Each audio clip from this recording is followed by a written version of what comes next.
Just going to start the water extraction.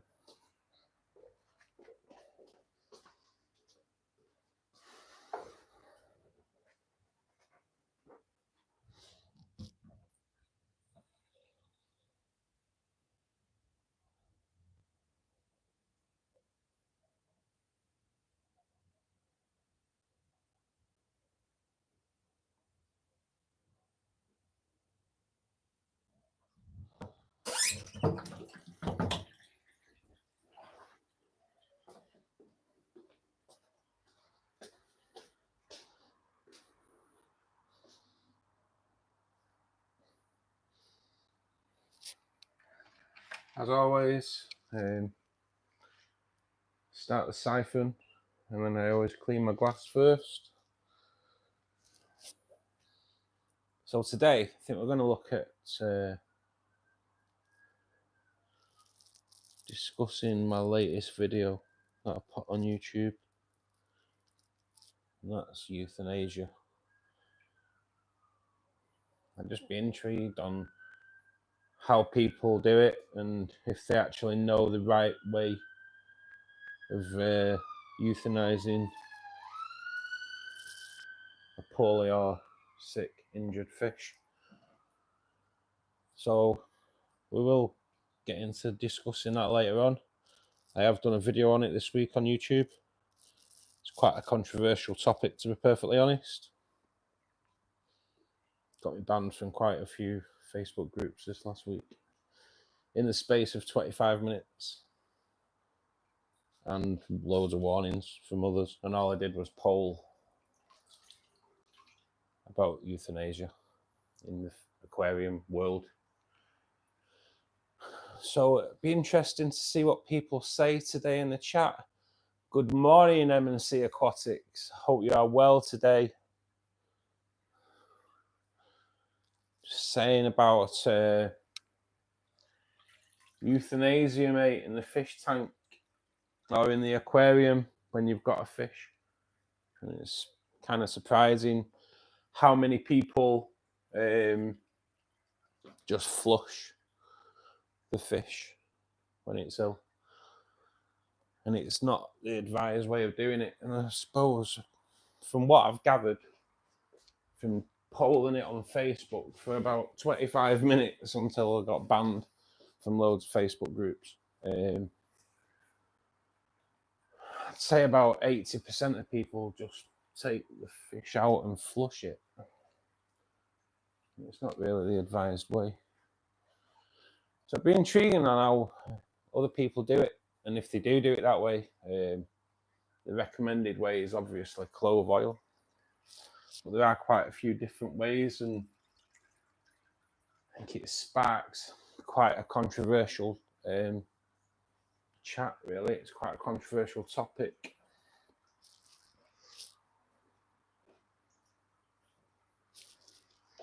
My latest video is about this topic, hence why I'm discussing it at this moment in time. But yeah, it's quite a controversial topic, isn't it?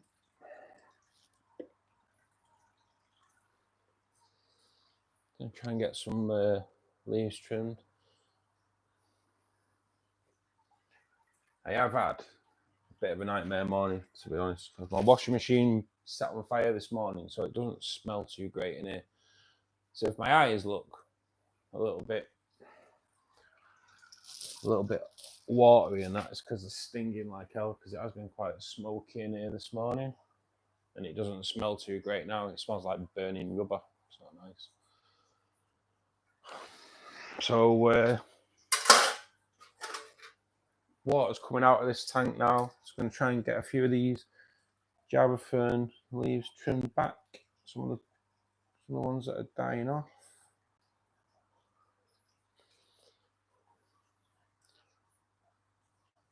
Fish Aquarium Live. Hi, mate. How are you doing? Nice to see you back.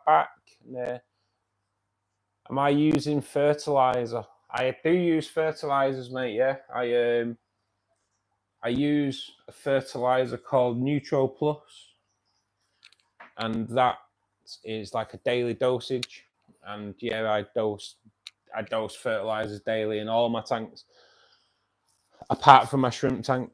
I'd just leave that alone. I don't put anything in the shrimp tank.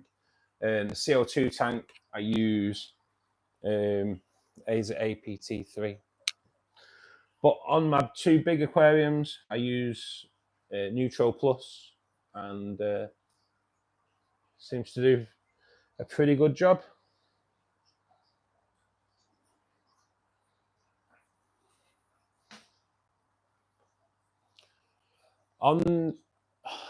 According to the RSPCA, clove oil is the best method. It is, mate, yeah. The clove oil bath, I think it's like 0.4 mils to a litre of water, and that's the best way of doing it. And then they say once the gills stop moving, freeze it until it's solid, and then bury it. That is the only way the RSPCA actually recommend euthanizing fish. The Fat Philo officer, thank you for joining us today. On this tank, no, there's no CO2 in this tank. On the Angelfish Aquarium, there's no CO2. I will show later on as we get around. I do have a CO2 tank. It's a little 60 litre, and I'm kind of experimenting with CO2 at the moment. That tank's now about, I think it's about 4 months old, 3 or 4 months old, and I'm just getting my head around it all. I have changed the CO2 diffuser ring today, and I'm quite surprised on what a difference it's made. But I kind of do like the CO2, and at some point I think I will put it into my bigger tanks. But I'm just experimenting at the moment. It's changing plants, and as we all know, all plants are different, aren't they? Especially with the advanced level. I've got an advanced level plant at the moment. It's gold. I can't really remember the name of it. It seems to be struggling a little bit at the moment. So I am off work for the next couple of weeks. So I'm going to have a good look into it and see what's going on there. It might just be the way the plant grows. I don't know, but it seems to be struggling.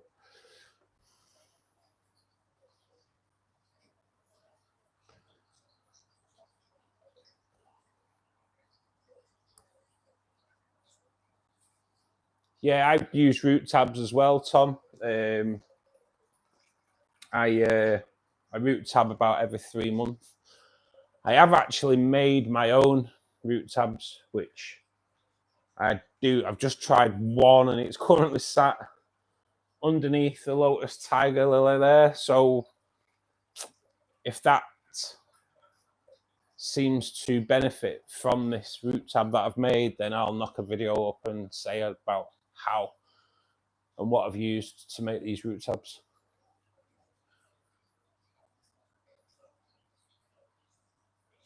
Thank you, Fat Philo officer. Thank you. It's yeah, mate. It does. It looks well. It's kind of a lot of Anubias in there, so can't really go wrong. But yeah, it does look well. Thank you. I think you'll enjoy the CO2, mate. I've kind of upgraded my lights on the CO2 tank 3 times. The CO2 tank's been running for about 18 months, and then like 3-4 months ago, I broke it down and restarted it because it just got totally overgrown, and I upgraded the plants a little bit. And I have done a build video. I'm just waiting for it to all grow in so I'll get a decent thumbnail. But originally, I started off with the Fluval Nano plant light, which was great for the plants that were underneath it, but to be honest, I think that tank was just a little bit too big because it's just a 60 litre tank, and I don't really think the Fluval Plant Nano will grow plants like successfully in that size aquarium. So because I've now got it on a little, I think it's like 30 litre shrimp tank, and the plants and that grow great, so I've got it on there.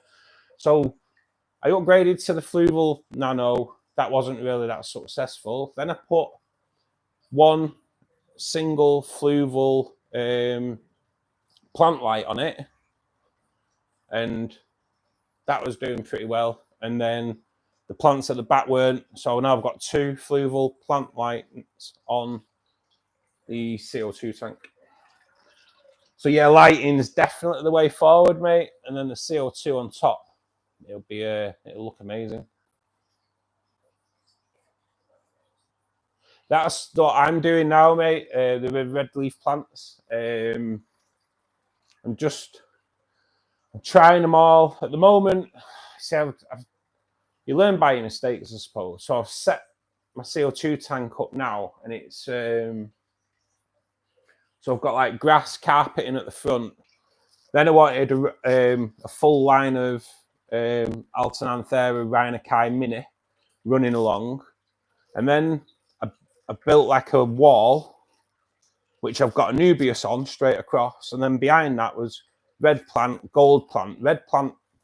So when it grows in, it will look awesome. But the rhinaci mini has kind of failed a little bit. It was doing really well, but the Anubias started blocking the light on it, and I kind of like, sadly, let the Anubias kind of take over again. So I have given the Anubias a really good trimming back this morning, and hopefully I will get some rhinaci while I am off work, like I say. So I'll get another rhinaci mini and replant it, and I think once it all grows in and I get my head round growing plants with CO2, I think it'll look amazing. But it's a different level CO2, mate. But it's a nice journey. I enjoy the CO2 tank. I do look at it regularly, you know. It's just, I'm a bit of a trying to learn by my mistakes, though, kind of person.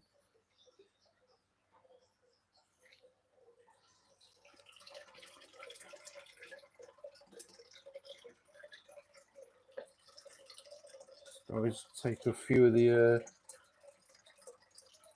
failing leaves off the Anubias, just so the new leaves can grow through fine.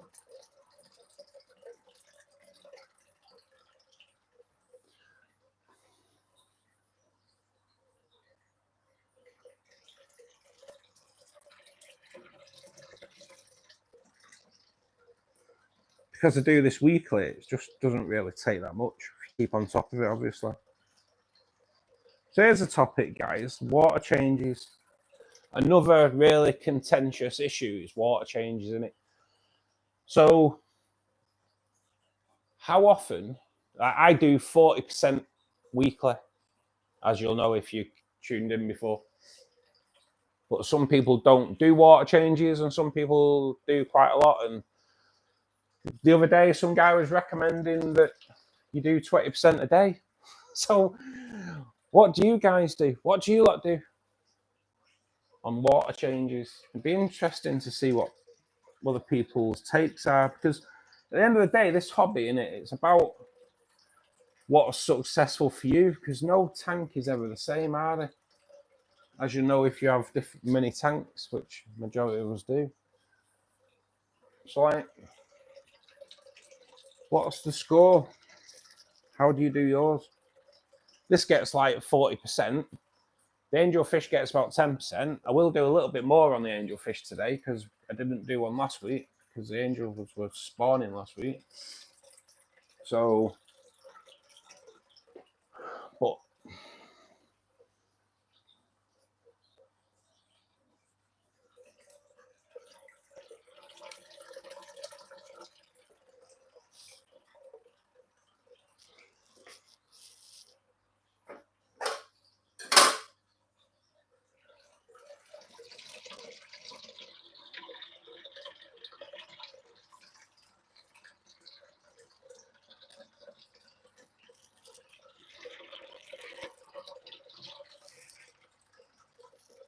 not a plant I really do like. Let's see if you can see that. I think you can see that. The Brazilian hornwort, is it? Something like that. And what I do is kind of, you can use it as a floating plant, but it doesn't need soil. because it just takes water. It's like it is kind of like a bit of an epiphyte. I don't think it's classed as an epiphyte though. What I do is when I like to weave it in with the Anubias. So you've got the light leaves of that coming through the dark leaves of the Anubias, and it just kind of breaks everything up. And as it grows in and it grows out, you just like trim it, either take the trimmings away or reweave through. But I think I will show you in a bit. I'll take it off. And at the moment, I have started taking the boost that I'm trimming out the CO2 tank and putting that into the Anubias as well. So it's going to look. So we're going to have 3 plants all weaving together, and I think it will just look really good. Light green, darker green, and the purpley red of the boost. It's going to look that end bit there over the Anubias is going to look pretty smart once it all starts growing in.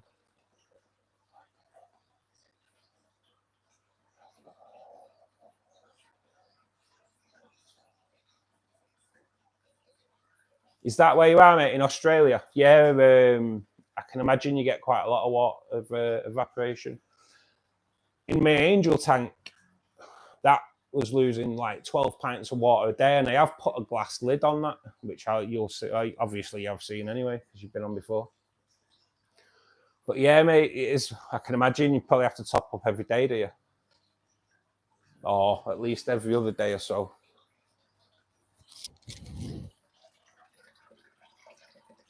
Is it just coming nice and hot in Australia now?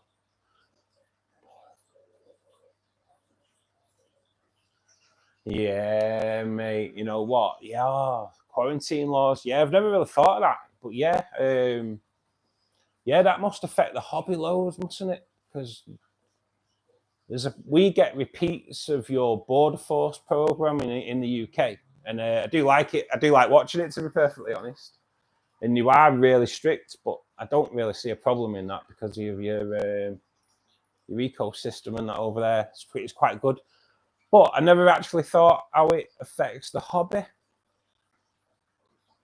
Yeah, that's mad, isn't it? So what kind of plants do you get over there? Because you'll just have to use native plants, won't you? What plants are native to us, mate?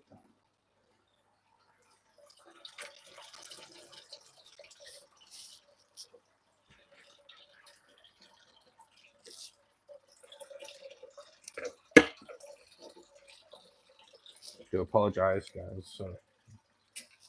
Got you a bit away there.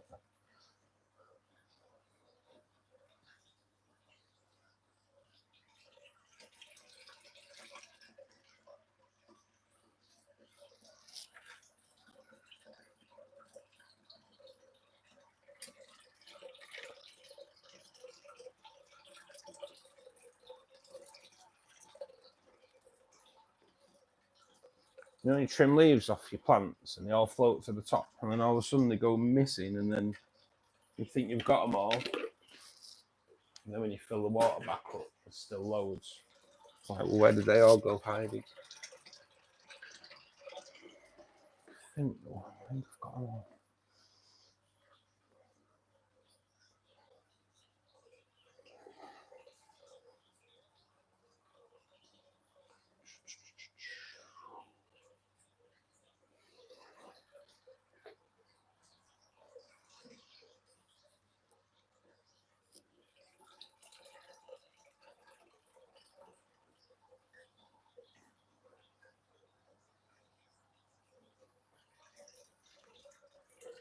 So like, this week has been a bit of a week as well, mate. So I tend to try and make a YouTube video on a Sunday afternoon, and then over the days get it all edited and sorted out for the Friday release at 3:15. So this week I decided to do a video on the most controversial topic in this hobby, and that is euthanasia. So I am a member of quite a few Facebook groups regarding Aquariums. So I polled the audience on how they do their euthanizing fish when they have to. And I asked people to keep it civilized and respectful, kind of went about it in the right way, I thought. Anyway, people weren't, and people were flushing, and those that said that they flushed were all getting slagged off. And well, after 25 to 30 minutes, I was banned from quite a few Facebook groups. Even though it was just a poll, I'd not put any comments on or anything like that. And I'd got warnings off quite a few other Facebook groups. So I ended up taking the poll down because it was that controversial. So when you have to euthanize a fish, guys, how do you do it? And do you know how to do it the correct way that's advised by the RSPCA? Diego Silva, thank you for joining us today. Hope you are well.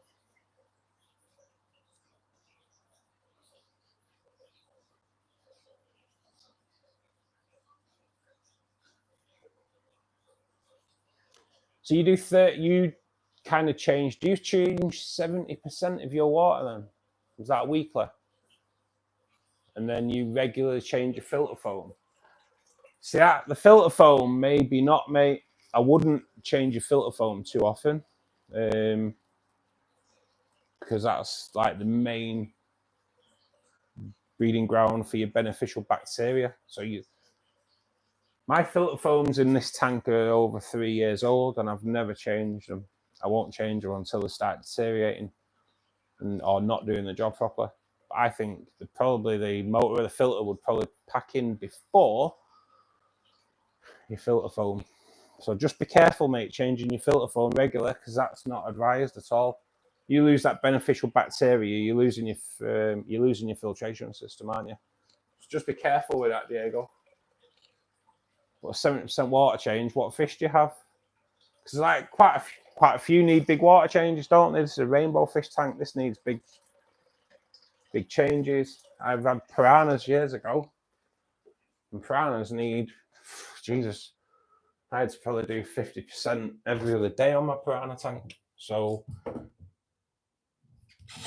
they're all different, aren't they? Different, and how, mainly on how they feed and how dirty they are. Plecos,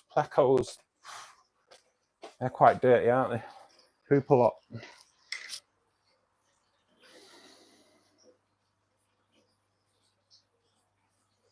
So you get Java ferns and Nubius. See, I'd be quite happy with that though, to be honest. As you can tell, I have Nubius in all my tanks. I kind of love it. And like this one and the angelfish are proper Nubius heavy as well. But it is nice to be able to like spruce them up in it. So I take it like a lotus, tiger lily and things like that. You won't be able to get hold of that or anything like that, which that should proper upset me. That is like the plant I absolutely adore. Is the lotus tiger lily. I kind of go a bit mad for it. Okay, guys, so I've got the water coming back in. Dechlorinator. Fertilizer. For anyone that was asking before, I do fertilize my tanks. It's a fertilizer called Neutro Plus. It's a daily dosage. And I do also add just a couple of squirts of the liquid CO2 stuff. And because I change the water in this tank weekly, and I do the same amount every week, because the system I have drains it to the same amount every week. I kind of know when I put buffers in here that I know how much to put in, because I do have to put a buffer in my water, because my water tests tests all the time at 0 to 1 kH, 0 to 1 GH. So I need to add buffers to my water. So over the next 2 weeks that I'm off work, I am going to do a few live streams in the afternoons during the week. So if anyone can join us, that'd be great. And I'm going to just do things like testing water and going through water tests, and we'll just have a general chat, really, because that's kind of where I want it to go, this live stream. I want it to be a good chat with us all, and and swap techniques and learn off each other, because that's basically what my channel is about, is learning. Elfish, thank you for joining us today. It's really nice that you've spent a bit of time to pop in and say hello. Hope you are well.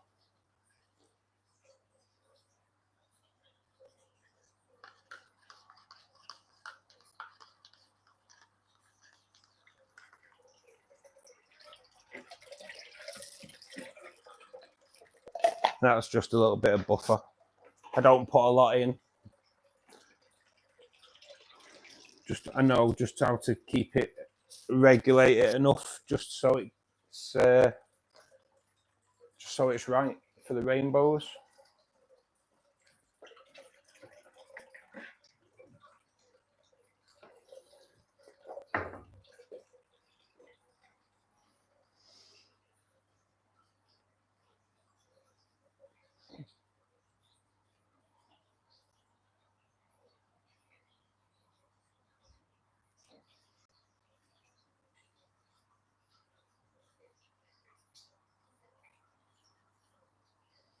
Yeah, mate. I used to do that with red root floaters as well. I used to pass on. I used to just swap them out for food. But it's nice to get a bit of live food for your plants, isn't it? When you take trimmings. Say I am off for 2 weeks, so I'm going to get rid of all my Anubias. I have 2 big tubs full of Anubias and Java Fern, which I need to get rid of. So I will be doing that.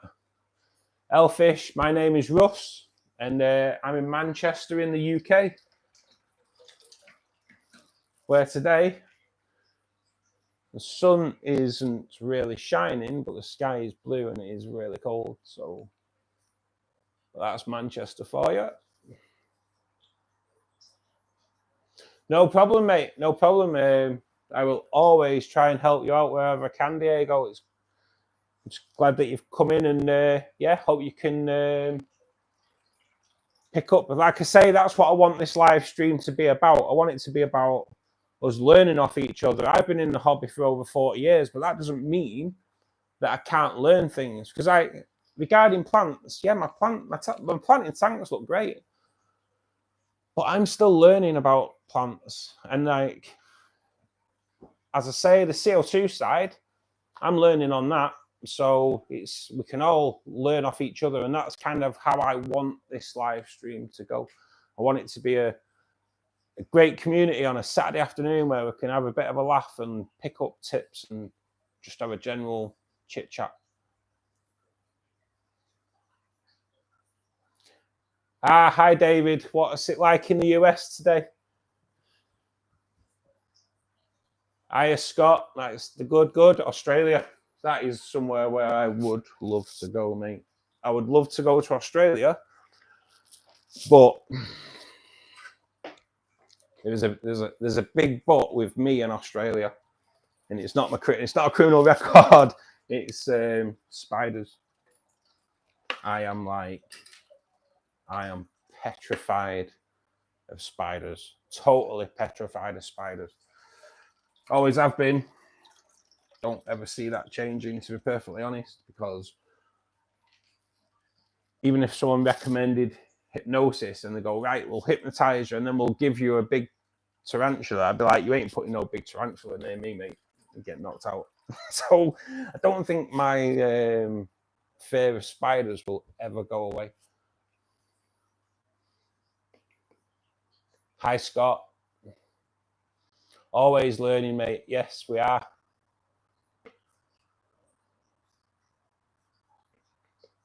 Yeah, mate. The aquarium hobby is so addictive, isn't it?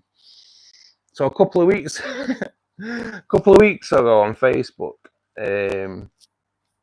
I polled about, I think there were 17 aquarium groups that I polled. I do apologize, keep rubbing my eyes, guys. It's my eyes are stinging today because my washing machine set on fire this morning, and the smoke's kind of like really kind of stinging my eyes a little bit. So I polled 17 groups on how many fish tanks they had, and I put 0, 1, 2, 3, 4 plus, right? Thinking, yeah, I've got 4, it's quite a lot. I know people have a few more, and after 3 days, I redid the poll, and that went from 0, then 0 to 10, 10 to 20, 20 to 30, 40 plus. Wow, 40 plus, because so many people were like, 4? You're going on about? I've got like 200 ponds, and that really surprised me, to be perfectly honest. So how many tanks do you have that are watching at the moment? A chair and a whip, yeah. I would be the same. The only problem is I'd be halfway down the street running. Hi, Flame Splays. Hope you are well. Where are you today? Thanks for joining us. Yeah, mate, I hate spiders. Even when you're flicking through Facebook or Instagram and a picture of a spider comes up, and you're like, oh god damn, no way, no way. It's just not my thing at all. I used to work with this guy, and he had 360 odd tarantulas and different spiders. And at break time, he was like, "Do you want to have a look? Do you want to have a look at my phone?" And the pictures were like, "No, mate, don't. I don't have to drive a truck for the rest of the day. Just have to keep an eye on that water." Do you have silver dollar or no? Yeah, am I good? I'm good. How are you? Yes, mate. Fire Splays. I am good. Thank you very much. Do I have silver dollars? I don't, mate. That is a fish that I've never kept, silver dollars. I suppose the nearest thing I got, really, I've had tinfoil barbs, and I've had piranha. They're the biggest silver fish, really, that I've ever had. But silver dollars, mate, no, I've never, ever actually had them. Is that what you keep, Flames?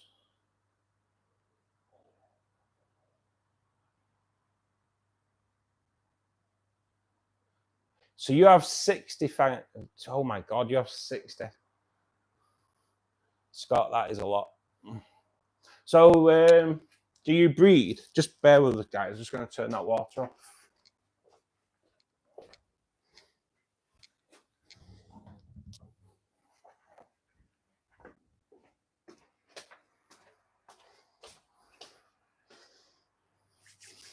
So I take it with 60 tanks, I take it you breed, do you? Or are they just like 60 scapes planted aquariums, which if you've got like 60 planted aquariums, mate, I'm proper jealous. I take it like that MD on Facebook, on YouTube, I should say. I don't even know how many tanks he's got now. I've not watched his content for a while, but I can imagine having all them beautiful planted aquariums. Wow.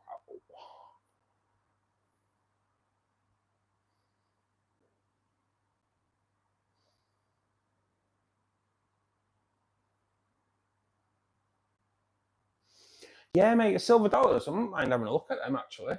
They are pretty decent, aren't they? It's nice to know, though, that you get some good colours off them.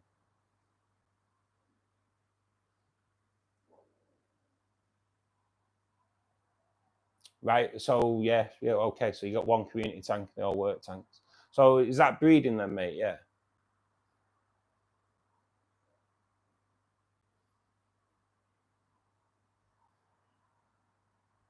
I don't know if I'd ever get used to the spiders, but I really don't. Loads of people I've spoken to always say, you know what, you'll go over there and you won't see any spiders. But what you don't realise is spiders seem to find me. And I don't have to look for spiders. Spiders find me. Years ago, 2 fell on my head in the space of 2 weeks. 2 fell on my head in my sleep. 2 big spiders, and well, they're not as big as Australian style, but big enough. Big enough. Yeah, mate. I don't know. I'm scared witless with spiders. We have 2 4-foot, 1 3-foot, and 360s. Oh, mate, that's awesome, isn't it? That's nice. 2 4-foots. Yeah, I've got the 2 4-foots. One that's like 2 foot and then a 1 foot. I do like it when people talk measurements of length rather than how much water they hold, because how much water they hold doesn't say to me how long it is. It's kind of how I've always looked at it. I go off length more than capacity.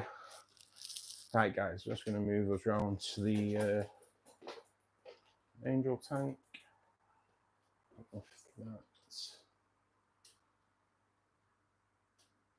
Put you there. See what we're doing. Okay, so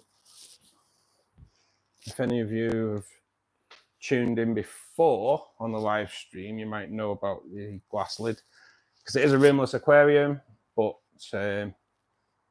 as we were discussing earlier, the water loss through evaporation is quite mad. So I have a glass lid that I had made, and I got these clear hinges off Facebook, off Amazon. God, I'm probably going off my head with Facebook today. What's going on? Reading and learning. Nice, mate. Nice.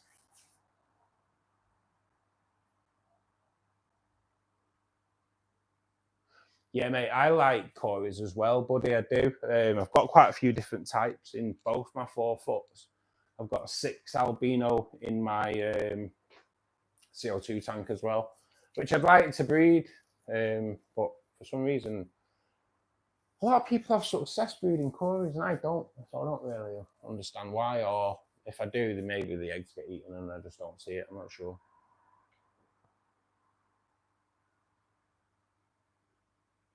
Are they a fighter? I think they are quite silver dogs. I don't think they are quite aggressive.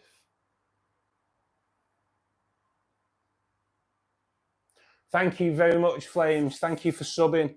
If anyone else who's with us today hasn't subbed, and I'd be grateful if you could subscribe to the channel. It just helps it grow. It's doing pretty well. It's not as growing as fast as I'd like it to, but I do release content. I release a long form video Friday afternoon at 3:15, and I've started doing the live streams on Saturday afternoon. And like I say, over the next 2 weeks, I'll be doing a few more live streams in the afternoons, and we'll look at things like water parameters and water testing and things like that. And we'll just have a bit of a general chat and try and build a community up.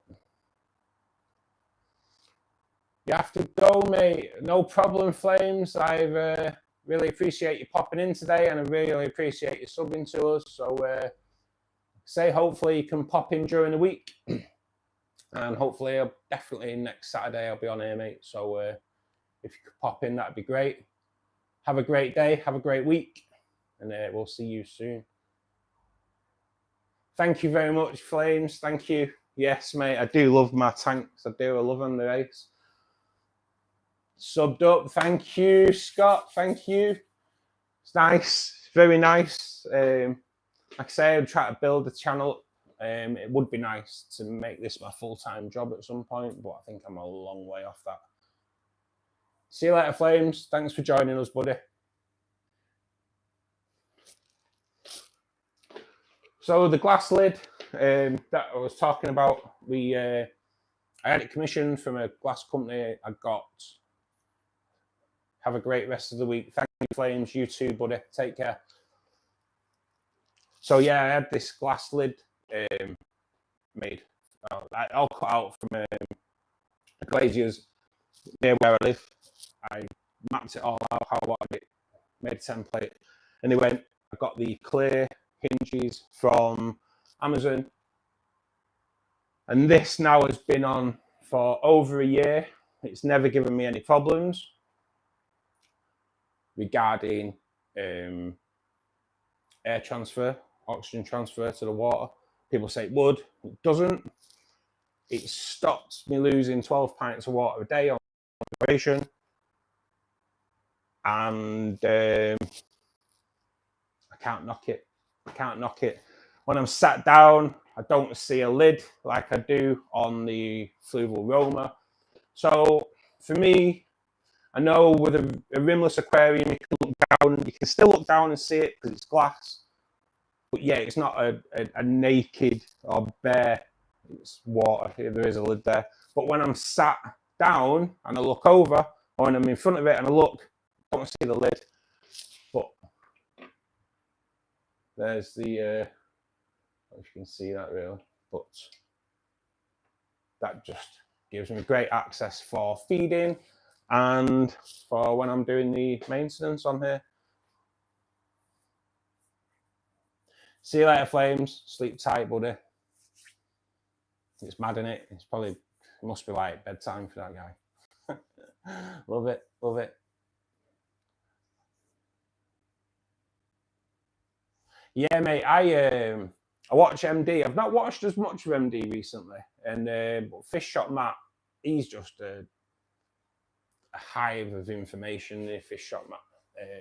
I do like Fish Shop Matt, mate. I've got a lot of time for his videos. They're really good, they're really helpful as well.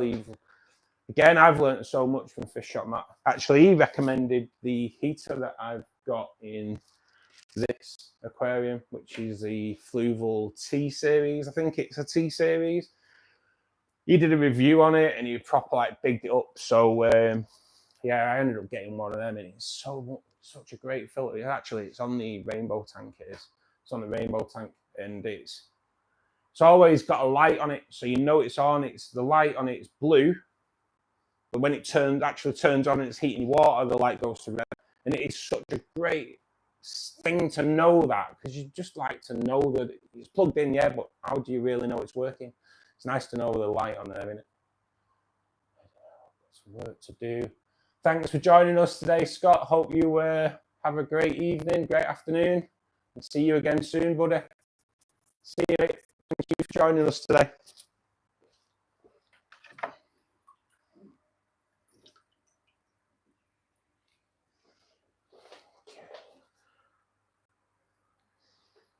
So we are going to go a little bit more out of this one today. I'll just start the siphon going for the water change. Like I say, we're going to go a little bit more on this today because it didn't have a water change last week. The angelfish were spawning on one side. I had crebensis on the other side. The crebensis have still got the babies on their side, but the angelfish eggs have now gone, so Fluval aren't that cheap over here, mate, but with a heater I kind of spend a little bit more. But what's it like in Australia? Is it quite expensive anyway? Because like, I always remember years ago watching Neighbours and when you see the price of a cup of coffee, you think, wow, that's well expensive. That's kind of how I've always judged Australia. Yes, I've judged Australia's full economy by the price of a cup of coffee in Neighbours. So yeah, there you go. Never been, but I would love to go. Just get rid of all your spiders first.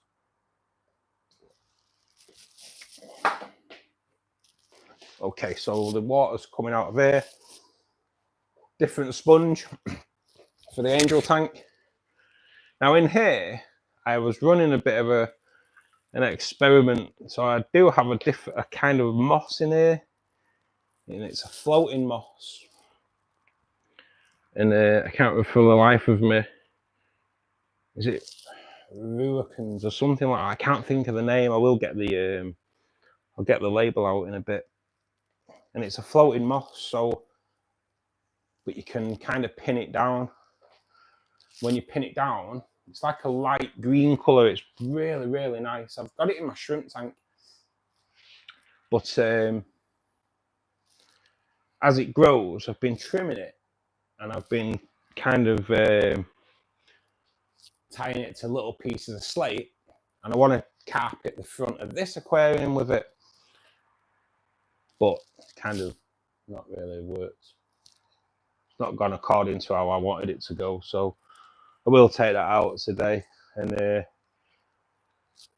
As people will know, if you try to carpet plants and you have corridoras, it's not exactly the easiest thing to do.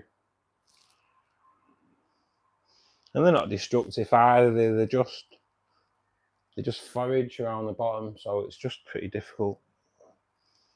Or is it just my corridoras are a bleeding nightmare? Maybe. So I always give the glass a bit of a clean off first. And I always have loads of towels at hand as well. Even though I always lose them anyway. That's why I always love loads. And or do like I did there and just drop half the towel in the water. It's always good to have lots of towels when you're doing maintenance.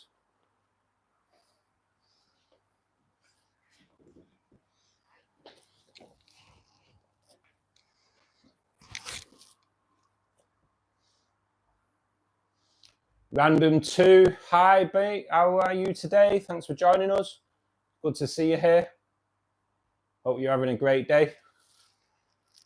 Just doing a bit of the maintenance at the moment. So today we've kind of like been discussing water changes on your aquariums, and we've also been discussing how to euthanize fish and things like that today, because I've just launched a video on YouTube about euthanizing fish. So we've just been a bit of a chat on that.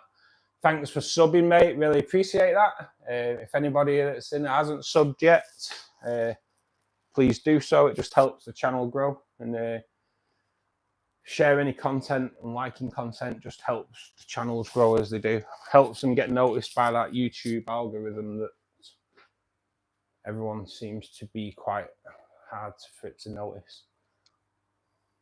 Cool, thank you, Lee. Is it Leska? Thanks for joining us today, mate. Really appreciate that.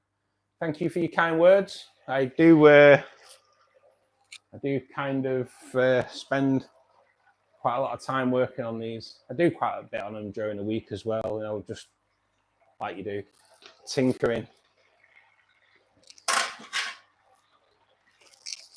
Just gonna see if I can reposition that.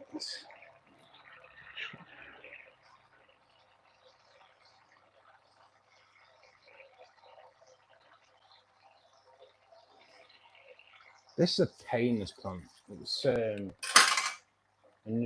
Anubias mini, but it's just it kind of breaks up a little bit. I thought I just thought it'd grow and bloom out like Anubias does, but it doesn't really seem to do it like that. It's a bit of a nightmare plant.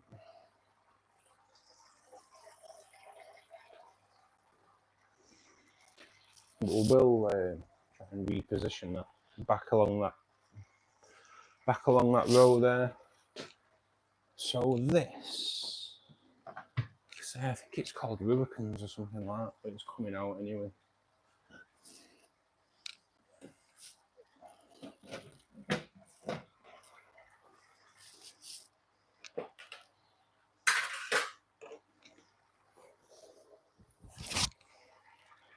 If you can see it there, it's like a moss, but it's not like a moss that you normally see. It's it doesn't look like a normal moss. I can't think for the life of me what it's called.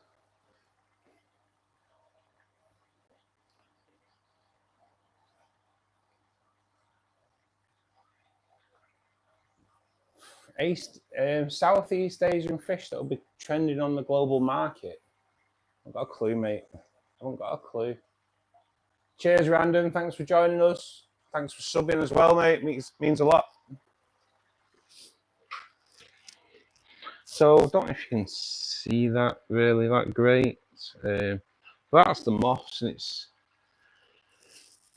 quite cool, and it's quite bright sometimes, to be perfectly honest. It's quite a bright colour. But yeah, carpeting it across the front of this aquarium hasn't worked, so we will get rid of that today.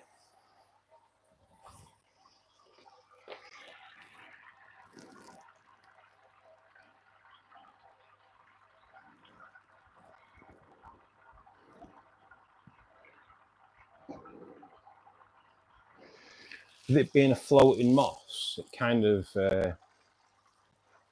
it just pulls away from anything that it's anchored to way too easily, to be perfectly honest. So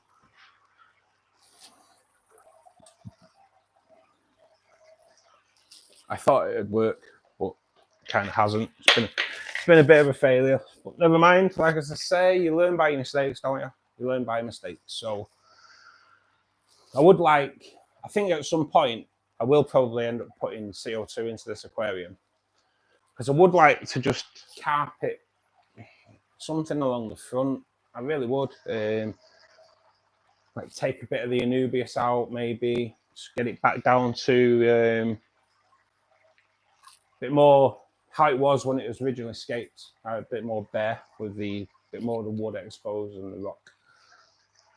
Because originally I did have Monte Carlo along there, but it didn't carpet and didn't have CO2 in there. So yeah, it's kind of I think that will be the next step on my aquarium journey, will be putting CO2 onto this aquarium.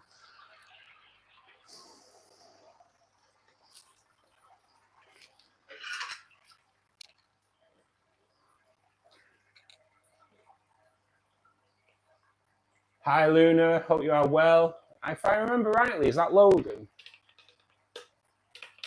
I might be wrong. If Luna, if you are not called Logan, I do apologise to someone with quite a similar name. If not, I'm pretty sure it is Logan though. Hope you're well anyway, Luna. Hope you're well today. I will call you Luna until I hear different. I tell hi today. Thank you for joining us. Hope you are well. You eat soap, do you? Nice. Very good. I expect nothing but clean language from you then. Be warned. And that is about as good as the jokes would get.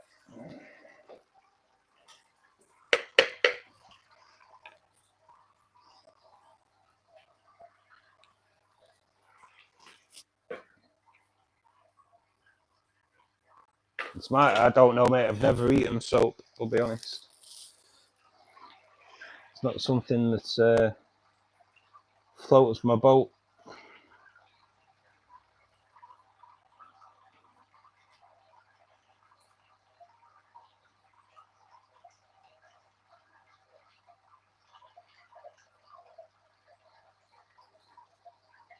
So yeah, I just like to trim off some of the older leaves on the Anubias.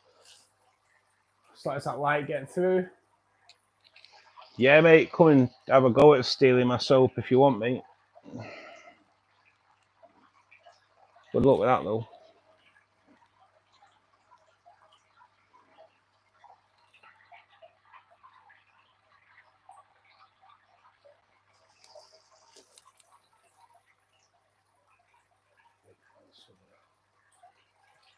Thank you, Itel. Thank you. Yes, I am in the UK, mate. Manchester in the UK.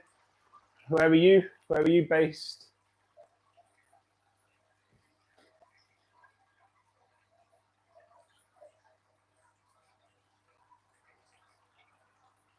I think I just have there, mate. Yes, I am from Manchester, the UK. If you didn't catch it, I am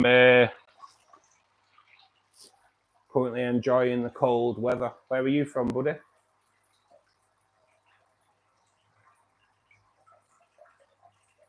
No problem, mate. No problem. I do try and answer all the comments that come on here, mate, even if they're asking about soap.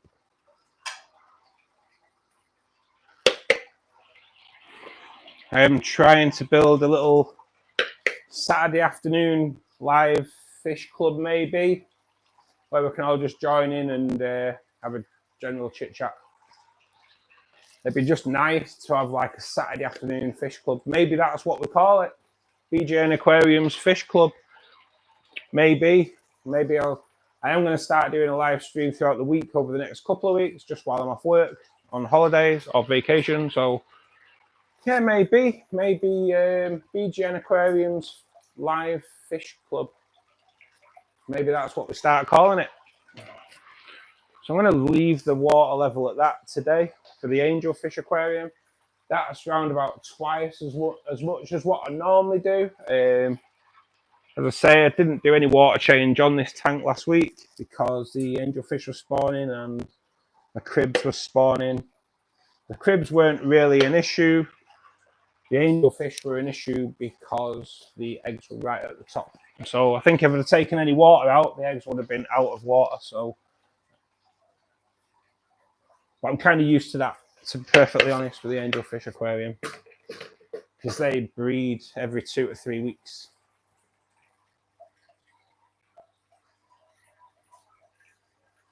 Hey, buddy, how you doing? It's nice to see you on a catch. I know you was on live earlier on, wasn't you, with another guy? I kind of did just check in for a few minutes before I had problems with my washing machine, mate. But Ron, I hope you are well today, buddy. Hope you are well. I'm kind of trying to build up like a fish group, if you will, fish club on a Saturday afternoon, Ron. I just think it'd be a really good idea. Build up a fish club where everyone can come in, we can all swap information, and you know, just think it'd be a nice little touch. And then, like yourself, mate, other tubers like yourself would do a bit of a stream together, and you know, I just think it'd be a really nice idea to have a fish club. I really do. I think it'd be really good. And I think I'm going to have having a called live sessions. I think I will call it the fish club from now on and try and build that. Over the next couple of weeks, I'm going to try and promote my channel as much as possible.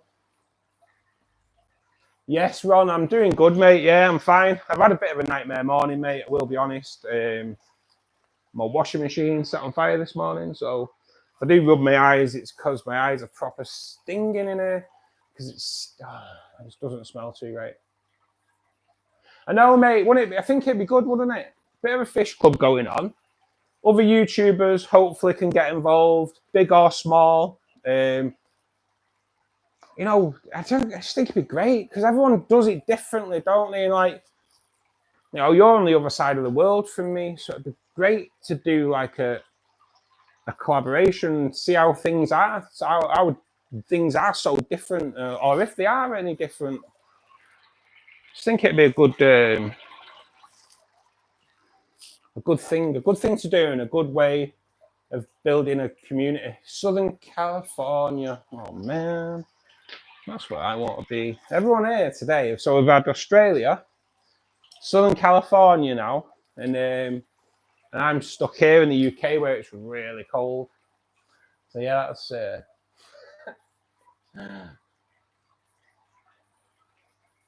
I'm kind of jealous.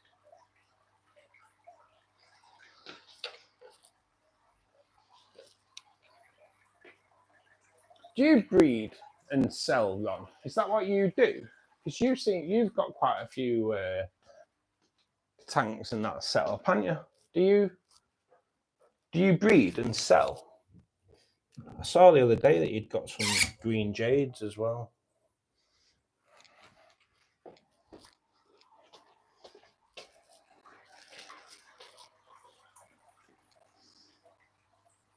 $108 there today.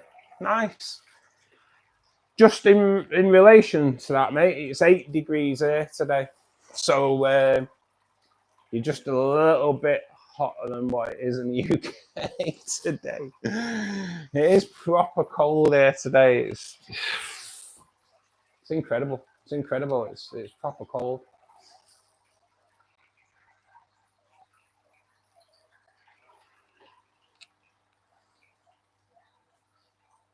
So you just, is that what is, are you right? So you're starting to sell fish and you've been selling plants on eBay.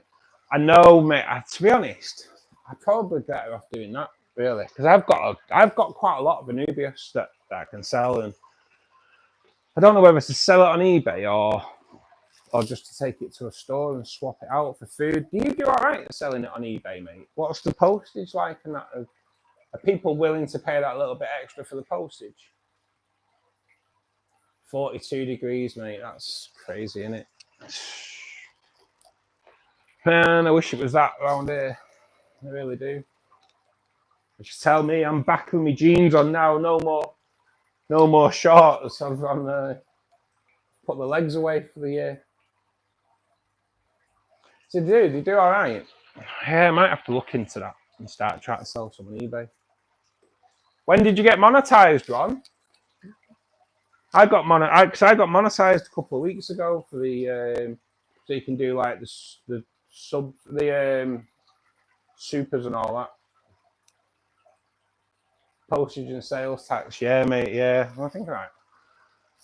Let's have a look at that.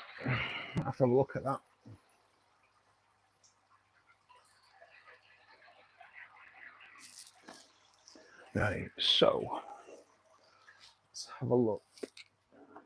Bit of the old glue, I think. I'm gonna right.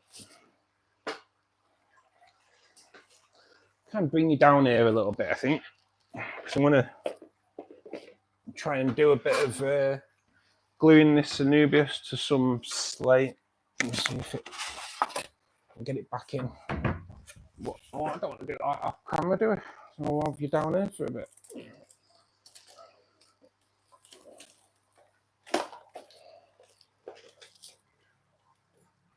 Okay, so where we are.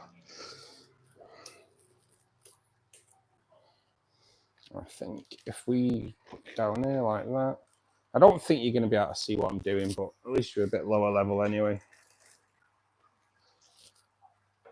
Nah, mate, you know what I've found, Ron, that you get your subs with shorts, but your shorts don't really seem to get watched that much. They die off at 450 roundabout. They'll go all right, and then they die off at 450, and you'll get the odd one that will blow up. I've had one this week I think it's on like nearly 7,000 views, and it's pulled in 15 subs though. And it's that get your subs up. But what I find, Ron, is the ones that sub to you for the shorts don't watch your long form. And it's your long form that you need them to watch, and that's kind of how it is. So that's kind of what I find anyway. Cheers, buddy. This is you'll see the photographs of it on Instagram of how it was before it was planted, and it's like something else. Like it kind of probably let the Anubias grow a little bit too much on it, to be perfectly honest. But I am proud of that. I think either tonight or tomorrow I'll see what the water's like in a bit. But on my channel, I don't know if you've noticed, but I also do like screensavers, so you can play it through your TV with music. And I film my tank for an hour, and I put it on. It's like I got the idea off the Netflix burning log fire, and I thought, well, if people will put a burning log fire on their TV, then maybe, just maybe, they'll watch an aquarium in 4K. So yeah, I do that from time to time. So I think I will film this tank either today or tomorrow and get that on. But especially while that Lotus Tiger Lily is looking so amazing.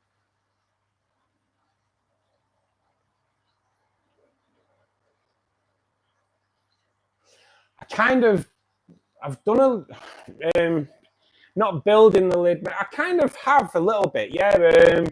How I stopped the evaporation from a rimless aquarium is what it's called, mate. It's kind of more of going through the experience I had, trying different things to try and stop the evaporation, and what I came to. But the tank, it had already been on for like 8 months when I did the video.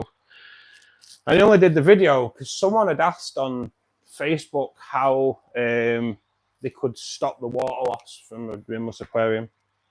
So I did a little video, showed her what I'd done, and it got loads of watches on Facebook. When I say loads, well, it got loads of watches on Facebook, a couple of thousand, I think, on Facebook. So I kind of remade the video and made it look a bit more professional and put it on Instagram.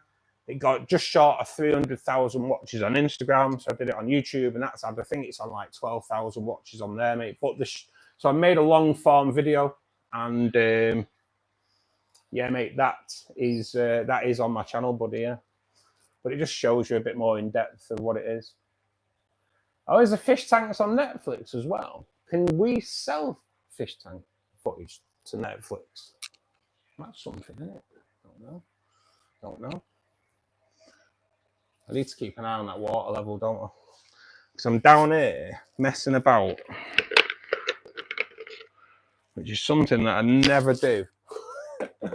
I never take my eyes off my water when I'm refilling. And today I'm doing it. And I've already had a bad day as it is with the washing machine, so I don't want to flood myself out with this. But yeah, it gets in them watch hours, mate. It gets them watch hours up. That's what I find, anyway. It helps with the watch hours, and that's what it's all about, mate, isn't it? Then watch hours. What kind of watch hours are you on there? Are you near to the 4,000 watch hours?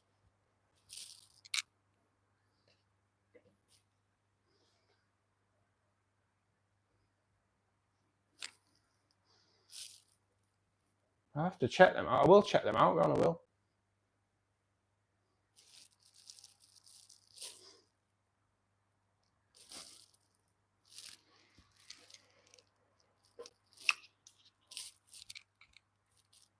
About 3.8. That's good going, that, mate. You've got more watch hours than me. So at least that's going, mate. Get on the start doing shorts, mate. Shorts will bring up that sub count.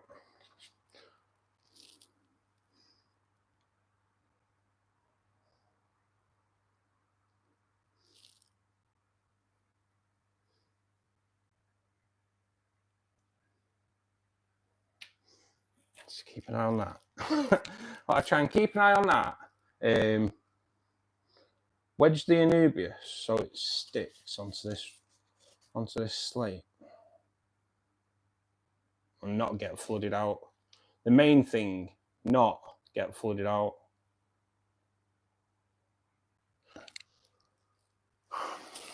Can't get flooded out, guys. Stay tuned, because it might just happen.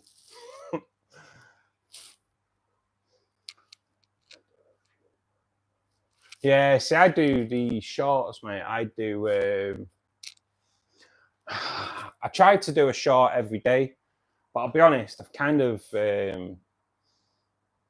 reduced them a little bit. I don't know whether that's a good thing, because I don't think my long form videos get promoted as well as what they should do, and it's just, I don't get it, mate. I don't get why they just don't get promoted like I think they should.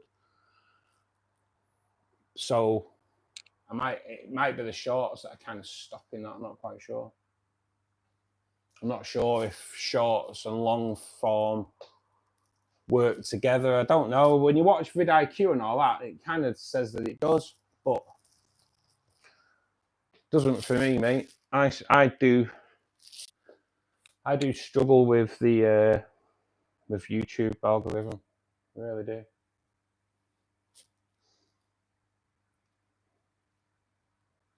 It's weird because my watch time is like just short of 3,300.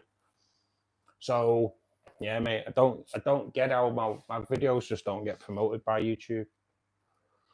Hence why I try to do as much as I possibly can on Facebook, promoting them and getting people over to watch my stuff. Even that's hard when Facebook groups don't let you post. But I have got one Facebook group, Fish Keeping in the UK, which, you know, I've got a bit of a partnership going with those, and they do let me post links to my videos on there. So that's really good. And I do the odd, I put loads of content on there anyway, but I do the odd exclusive video for them as well. Just going to turn the water off there, guys. One sec. One thing I've done talking is not a mad issue anyway. What I didn't do was squirt a bit of dechlorinator in there. It's not going to make any kind of issue that whatsoever. And I'll just let me fertilise them, and then we'll come back onto down here because I'm kind of just trying to glue this. Anubias. So, kind of. Let me join Fish Keepers UK. Yeah, mate. Yeah. This is. You don't. It's called fish keeping in the UK, but there's loads of people from the States and all over the world in it. So. Yeah, it's not a problem, mate. They do like. It's actually really good, really good friendly group, to be perfectly honest.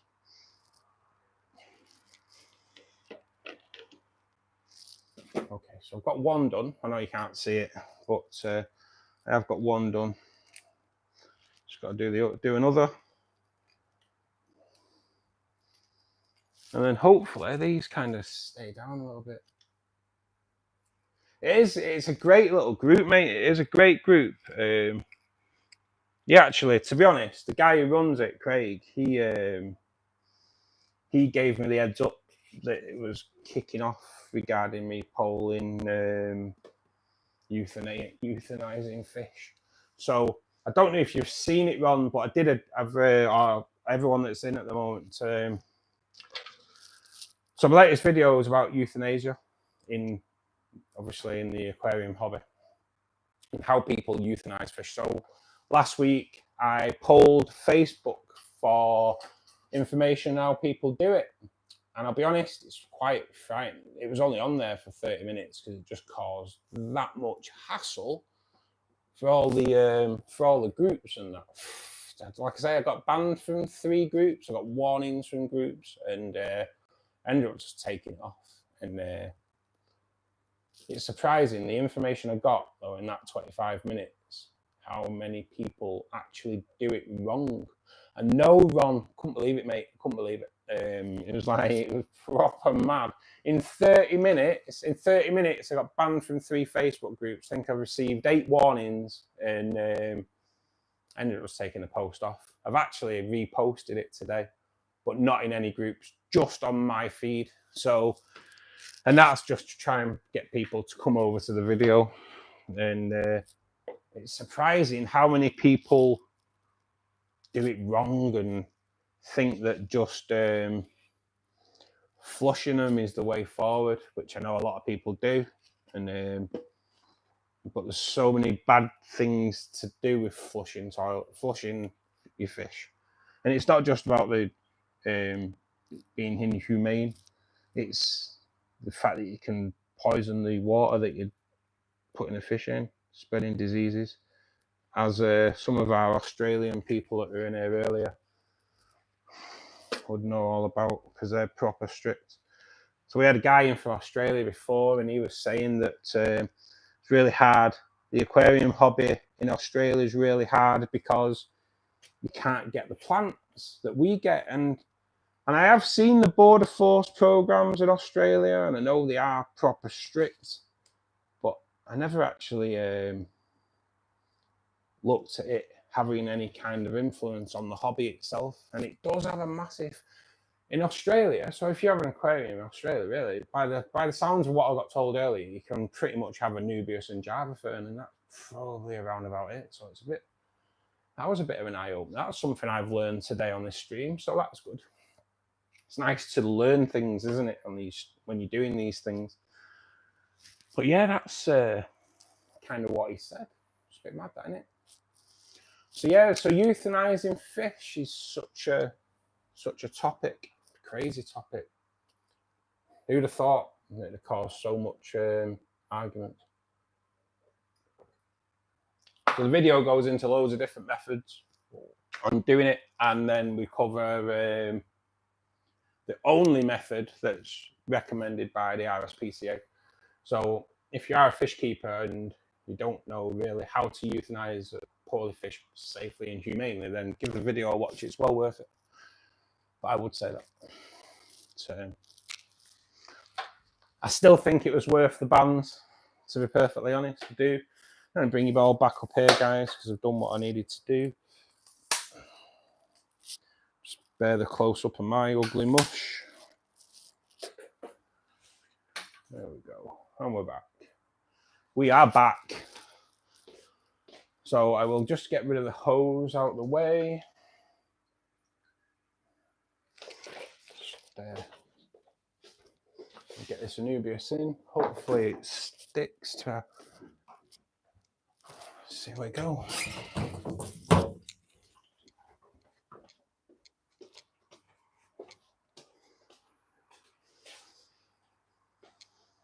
Okay. So I have glued the Anubias Mini to the slate. So now, kind of hoping that it sits better along that wall.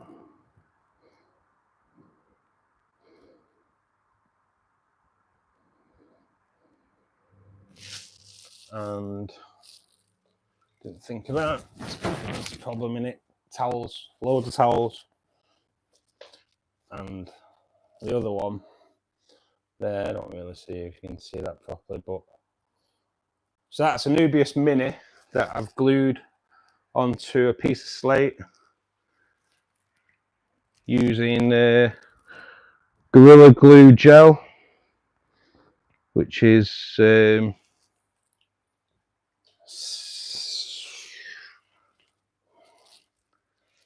that's what I use to glue my epiphytes to wood and rocks.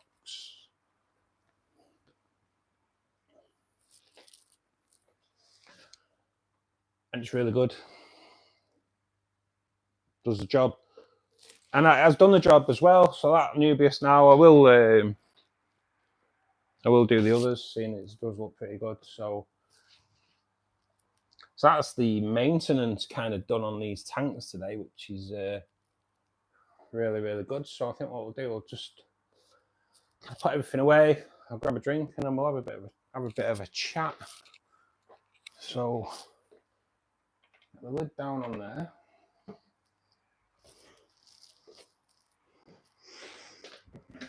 But if you can see into my little, well, that's neat. It's actually more tidy than I thought, to be perfectly honest. My little cubby hole with everything in there, and then in there I've got my FX4 in there.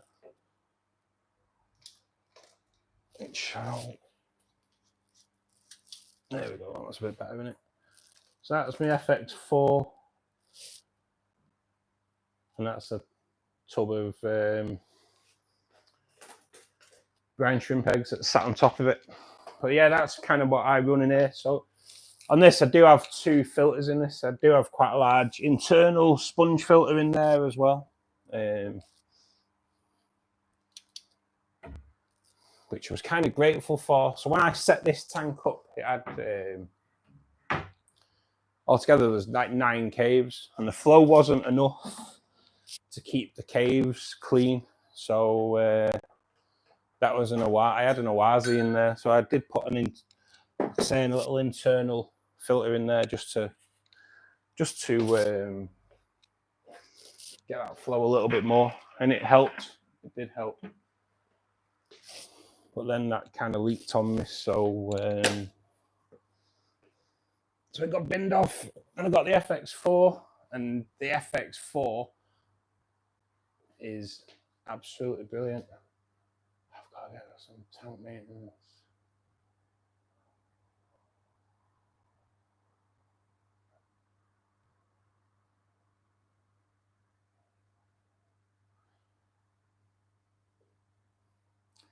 Is that where you're off tonight, Ron? Yeah, you're going to a fish auction tonight. Are you planning on buying anything, mate, or is it just a case of going and having a look?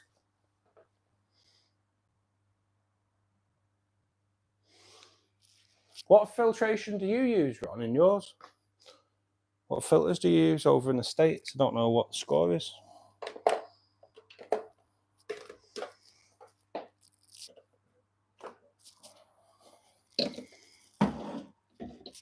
can get that in there. Get myself sat down, and then I'm with you guys in a little bit more.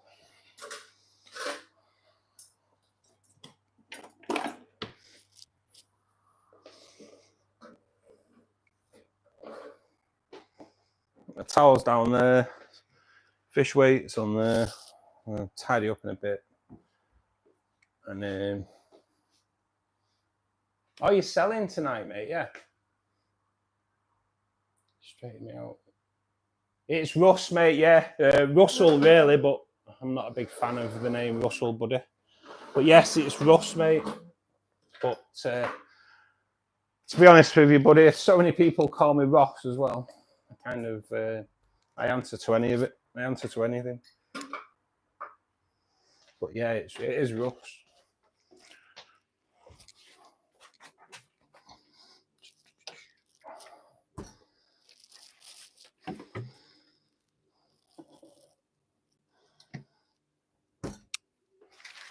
I'm gonna drink, guys.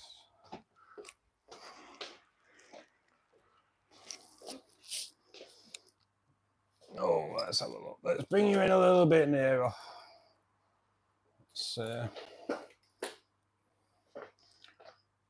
Selling plants. So what fish are you selling tonight then?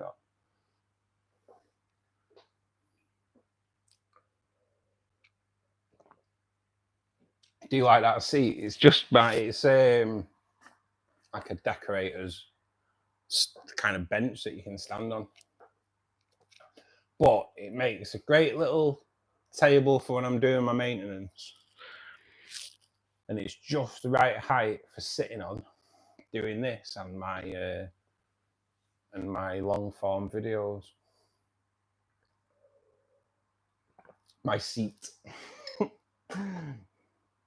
And it is sometimes a bit creaky, so when I'm filming my long form videos, I tend to have a couple of towels over it just to drown out the creak.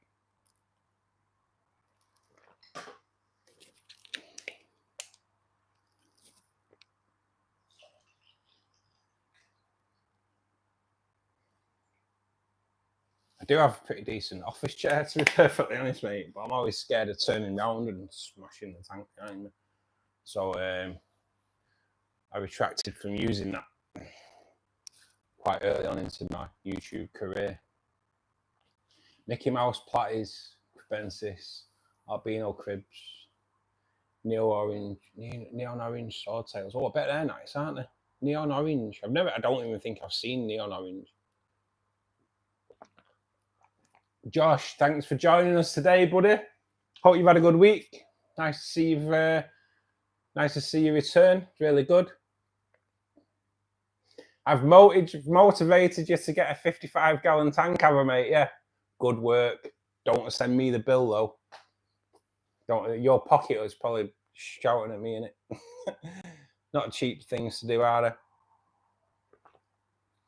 Have you got a video on your channel regarding those orange swordtails, Ron? Because I'll have a gander if you have, mate. I'll nip over in a bit. They look good. I had Mickey Mouse Platties years ago. I don't know what it is about Mickey like Platties around my area. I think it must be a water condition thing, but I don't really have much success with Platties, to be honest. Yeah, mate, rainbow fish are the way forward. Rainbow fish are the way forward. It's nice. It's nice to see I've inspired somebody.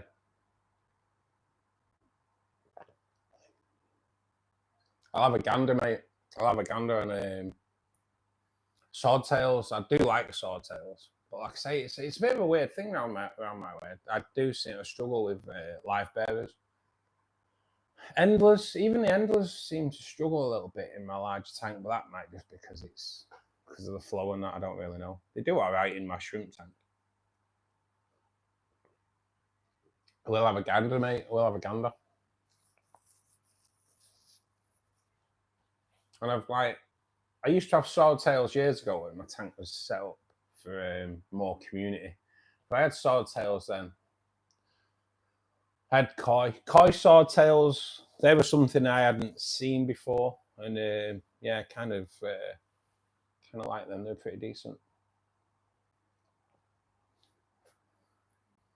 So Josh, where are you in the UK, Josh? I can't remember, mate. I can't remember. I have 4 tanks altogether at the moment, Josh. 1 rainbow tank, 1 angel tank, 1 CO2 tank that has red cherry shrimp and celestial pearl Daniels in. And then I have a smaller 1-foot tank that's pretty much just red cherry shrimp, and there's a couple of endlers in there just to keep detritus worms down. USA, nice, mate, nice.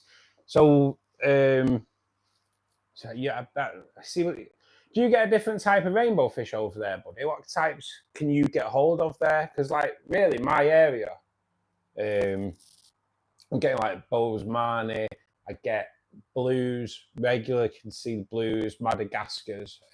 I struggle getting red rainbow fish around here. And people say you should order them online, but I'm just so scared ordering. Ron, no, not up to now, mate. They've only been in there about 5 or 6 weeks. I have seen spawn in action off them, but to be honest, buddy, when the lights come on, I'm always in work. So, and at weekend, tend to Saturday morning when the light comes on, kind of tends to be out shopping, so I don't get to see. Now, a few weeks ago, I filmed on my phone for like 5 minutes of CBDs doing the thing, getting ready to spawn and that, and got some really good footage.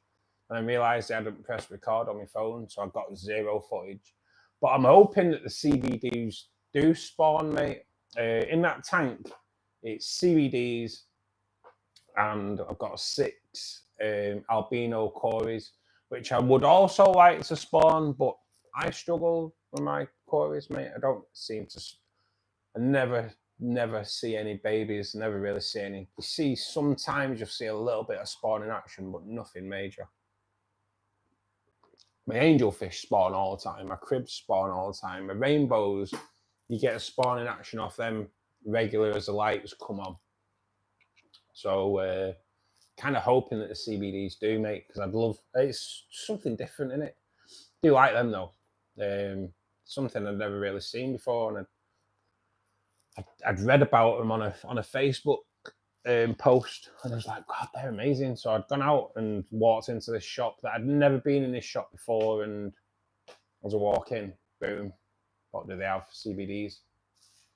All good. They are, mate. They're a beautiful fish. They are beautiful, and like as soon as it comes to colour, because they've got that dark purpley colour with the sparkle, and then them gorgeous orange fins on the male. I take it the males have the orange fins and females don't. I'm not 100% sure on that, but I take it that's how it is.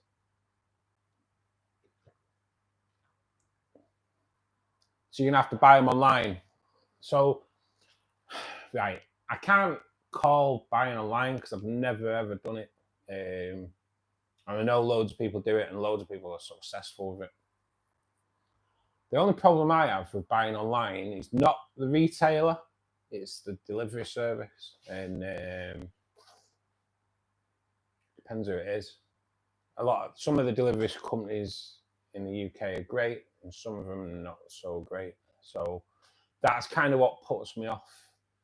Because I have many a time where I've been sat at home having a delivery, and they've said they've not even rung the bell or knocked on the door or anything. So with that, if you've got fish, it kind of worries me.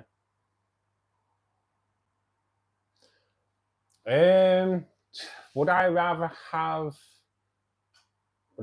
multiple small tanks or a few large? Can we go for a third option and go for multiple large? I would love to have multiple large. One thing, hopefully as my YouTube channel grows and kind of finances let me do what I want to do, I would like to get quite a large sized aquarium, kind of maybe the size of this one behind me, the Angelfish's aquarium, which is like 4 foot long. And And I'd just like to have 3 big grey stones in there, and then just carpet it with Monte Carlo. And I'd like to do it from seed. So it's something that I've got going on in my head that I'm a way off doing it because I've not got the room or the finances to do it at the moment. But that is something that I'd like to do in the future. And then once it's all carpeted out, I'd just like to put some blue shrimp in there. Just and nothing else, just blue shrimp. Don't know why. It's got this little thing in my head. I will do it. It just takes time, doesn't it? That's the thing, the delivery service run, isn't it? It's the make or break, isn't it? And it's in the UK, some of them are really poor and I just wouldn't trust them, and I think they get kicked around and everything. Yeah, it kind of worries me. I use Aquafleur. I have used Aquafleur, mate. Yeah, I have used Aquafleur. I love my shrimp tanks, mate. I do, and to be honest, I wasn't that successful with my shrimp tanks when I first started on the shrimp. But I have kind of got the hang of it now through another YouTuber. Actually, I don't know if you've. He's a really good actually fish keeping answers. Richard on fish keeping answers, a shrimp expert. He's done a book on shrimp and everything, and actually I bought his book, and from buying his book and reading his book, that kind of helps me so much with the shrimp. And now I don't even touch my shrimp tank. I just top it up. I do a little water change every now and again. What about you, mate? What about you, Ron? Do you do water changes on your shrimp setups, or do you just do top-ups? Because like nowadays, pretty much just do top-ups, and every now and again I'll do a small water change. It is about the tank being aged, mate, innit? I think a lot of people throw them in too quick, don't they? And that's definitely what I'd done. I threw them in way too quick. They say like 3 months, don't they? But to be honest, I've only found with my shrimp setup that they become successful after 6 months, about 6 months. And then when you put them in, they kind of take off a little bit from there.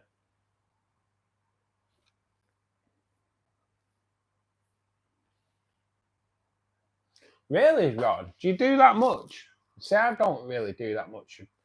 It's weird because I do on the CO2 tank, but that gets fertilized. So I do a little water change on that. But I do that almost just faster than a drip, just a trickle, so the water doesn't change that much.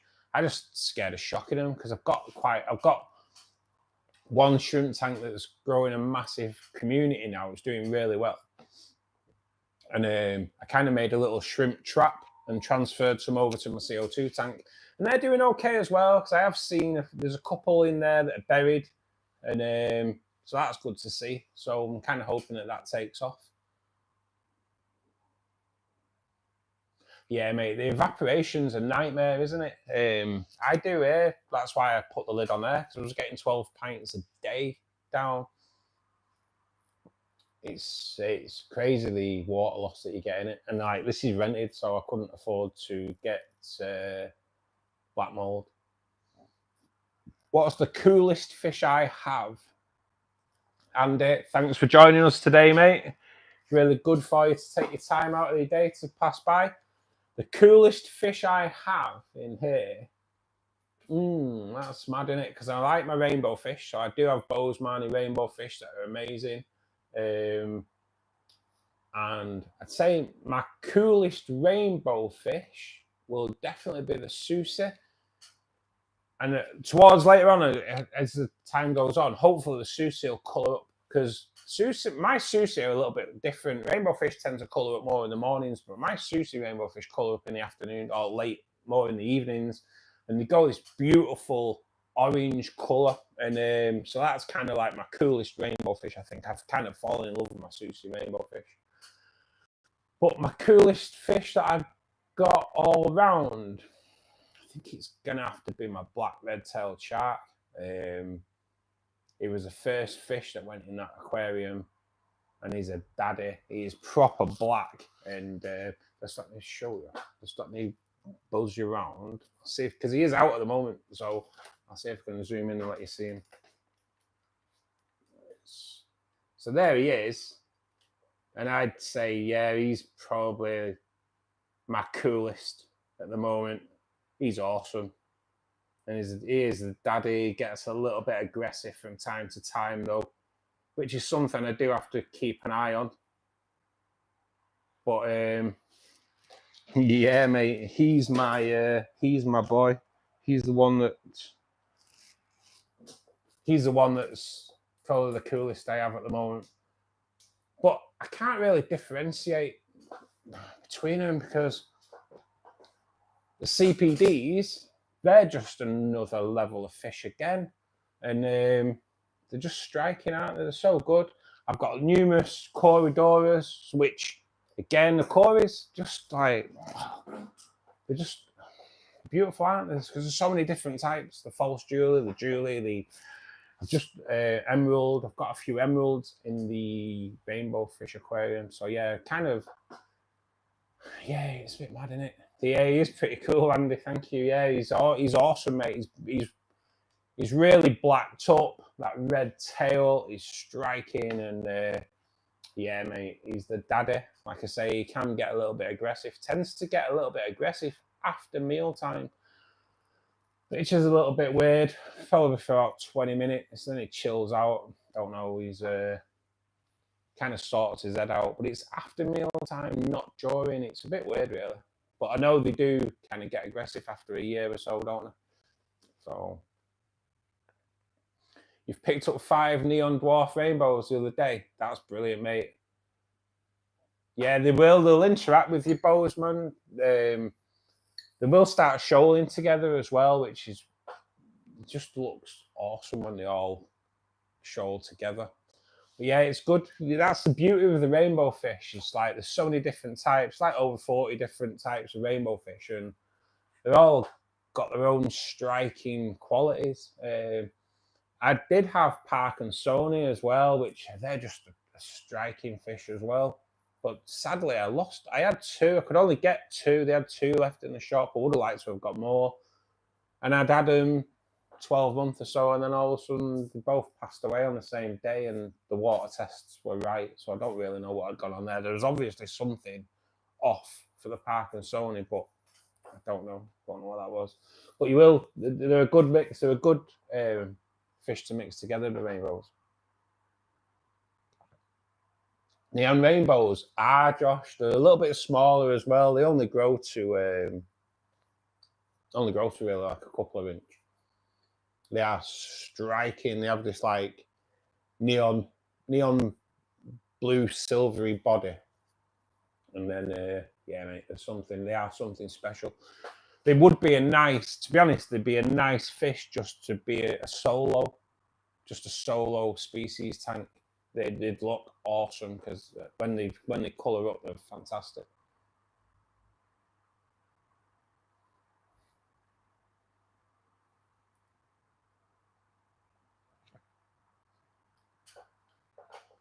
So a few people in now. So this week, it's been a bit of a crazy week this week. So, and I do apologise if I'm repeating to people that were in earlier. So last weekend, I did a video regarding euthanizing fish when they are poorly. And I did a poll on Facebook. Within half an hour of this poll going up, I'd been banned from numerous Facebook groups and warnings of others. I actually took it down because it was such a poisonous issue. And it's crazy, really, because it's something we all have to do. And what people were getting upset with was a lot of people do it wrong. And a lot of people just take the fish out and flush it, which is like seen as being really cruel. And it's not a great way of getting rid, because it can also poison the waterways, which is obviously something you don't want to do. So my latest video that came out does go into all the different ways of euthanizing fish. So if you've not seen it, it is worth checking out. I know it's just a little bit of a plug on my video, guys. It is. But there's, from the poll that I did, it's just quite obvious that so many people do it wrong. So it is worth just checking the video out to see how it's actually the only method that's recommended by the RSPCA, and that's involved in the video. But it does cover quite a few different ways of how people terminate their fish when they need to. So it's worth checking out, because some are like something I never really thought of before.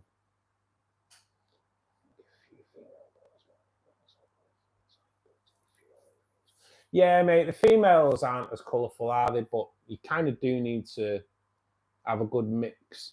I struggle around here getting females. I actually did get lucky, and I'd have gone into a fish store near me, and I just nipped in there because they do tend to have quite a good plant selection. And I'd nipped in there, and they had 4 females, so I picked them up while I was there. But I think, like round here, I can't speak for everywhere, but I think round here a lot of the breeders keep hold of the females, because the shops can sell the males because they're so colourful, and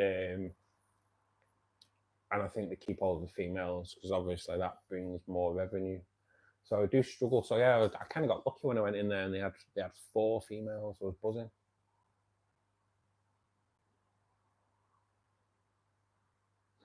You found goldfish in a sewer drain. Oh my god, man, that's terrible, isn't it? It's crazy, isn't it? Because people flush them and it doesn't kill them. Round like in the UK, I can't speak for the whole of the UK, but I'd probably say 95% certain, because it does in the canal system round like the northwest Manchester, Rochdale Canal especially, quite a lot of terrapins in our waterways, which is a bit crazy. And I know there is, so I don't know how long terrapins live for, but I think they can live for quite a while.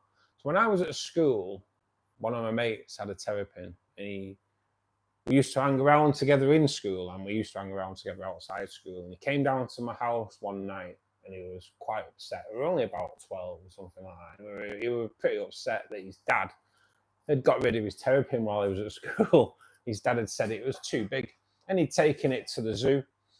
And as kids, we kind of believed that.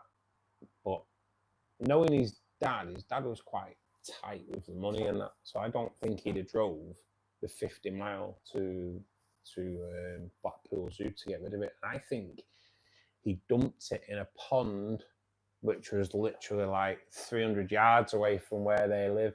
And the only reason I've never questioned it until I went fishing on the pond one day, and I'd hooked into something and I couldn't get it, but it was moving. And every time I tried to lift it out of the water, it was kind of bouncing on the bottom. And anyway, this guy come past and said, "You've got into the terrapin, mate. There's a 5 pound in weight terrapin in there." And then straight away, I just thought, no way, that's round the corner from my old mate's house. And I kind of had a feeling that his dad had dumped it. And now I'm kind of convinced that he did. There's me just waffling on there. But yeah, it's surprising people dump, don't they? And it's not good. It's not good. Australia have got it right because they're proper strict. But like I say, it's weird how their strictness does affect this hobby. So that's a bit of a mad one. I'd never thought of it until someone mentioned it earlier on in the stream. Yeah, it's sad, that, isn't it, mate? Because they have been through a lot, so it's not surprising they pass away, is it? But it's quite sad how people just flush them with no care just because, oh, they're a fish, they're fine. And it's not like that, is it? It's not fair. It's not fair. They wouldn't like it, would they? If they went to hospital and they was told they were terminally ill and there's nothing anyone can do to help them, so we're going to dump you in a sewer full of poop. Nice, thanks. Imagine that. Can you imagine that if the doctor said, right, all we can do is dump you in a sewer, mate. See you later. And that's it. That's you living in the sewer until you die. It's proper tight. My go-to store is Maidenhead Aquatics 2. Jay, thanks for joining us today, mate. I really appreciate it. I do like Maidenhead Aquatics. My I don't really live massively near any Maidenhead Aquatics, but I do go to the one in Wigan. That's my go-to store because Dave, the guy there, he's probably forgotten more about fish than what a lot of us know, because he's just a hive of information.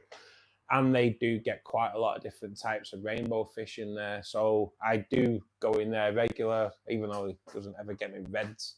I want red rainbows, guys, but I can't get them anywhere. And the only time I've ever seen red rainbow fish around here, they were too old. I like to buy young, and I kind of kick myself now because I probably should have gone, but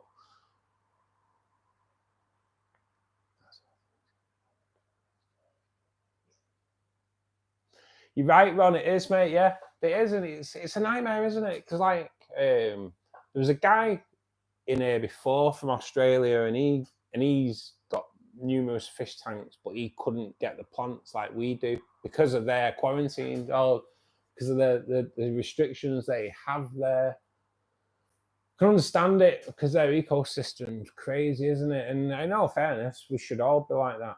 Be restricting things that come into our waterways and that get released. And it is crazy. It's I know if you go down London, parrots in the park, parrots in the UK, it's just not happening. You know, we don't have the climate for parrots in the UK. We don't. There's no way in the world. So it's shocking. It's really shocking. I can understand a little bit with parrots if they fly out the window. I can understand a little bit, but I think a lot of people just release, don't they?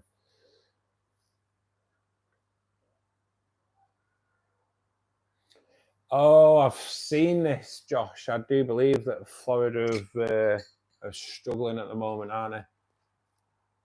It's great. Them hurricanes are crazy, aren't they? I've got to admit, I do complain about the weather in Manchester, but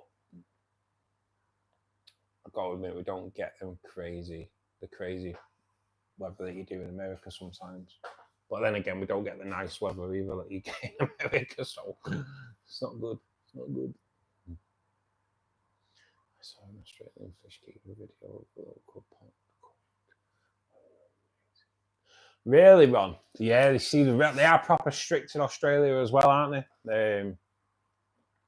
We over in the UK, we get to watch repeats of old Australian and New Zealand border force programs, and to be honest, it's absolutely crazy what people think that they can, it's not what they think they can take in, it's what they try and get away with taking into Australia.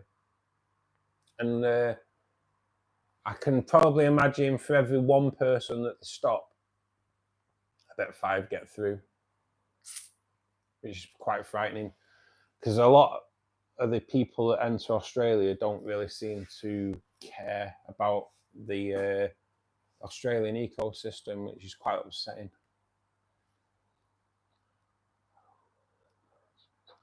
Now, Ron, it's a mad one, this, actually, mate, because I always thought all Maidenhead Aquatics were in garden centres, but I've actually stumbled across one in Preston, which is a standalone shop. I wouldn't put money on it, but I think they're a franchise. They do tend to be mainly in garden centres, but like I say, I have found a standalone one, but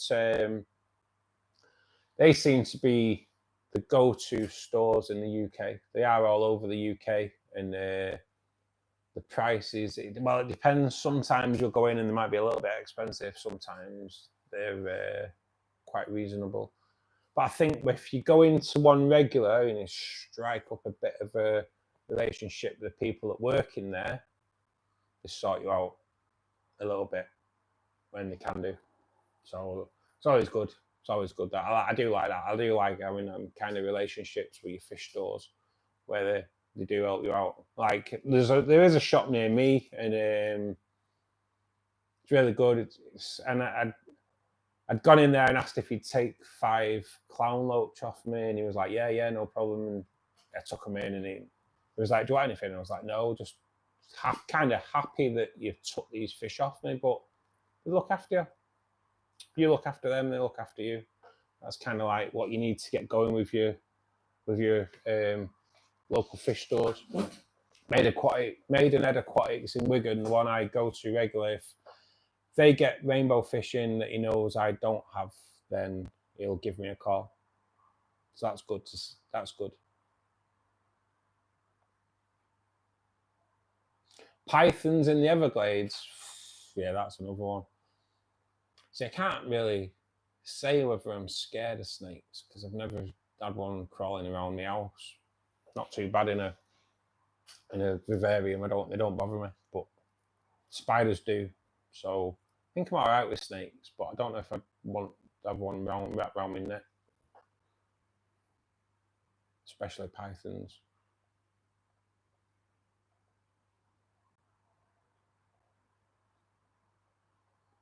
Yeah, Jay, they do get some nice corridors, mate. They do. I'll be honest, that's where I get a majority of my fish from now. And yeah, they do get some great corridors. Now, I know Fish Shop Matt was there. I take it Fish Shop Matt doesn't work for Maidenhead Aquatics anymore. Take it, I'm not sure. I think his YouTube's taken off, so I don't blame him. But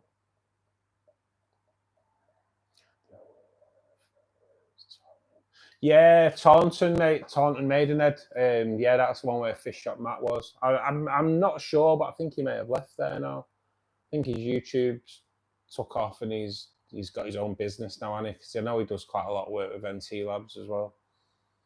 But yeah, I'd like to go down to that Taunton one, to be perfectly honest. But I wouldn't be able to buy anything. But I suppose I could. But it'd be a bit of a journey home. I think it's about probably 7 or 8 hours journey home from where I live. So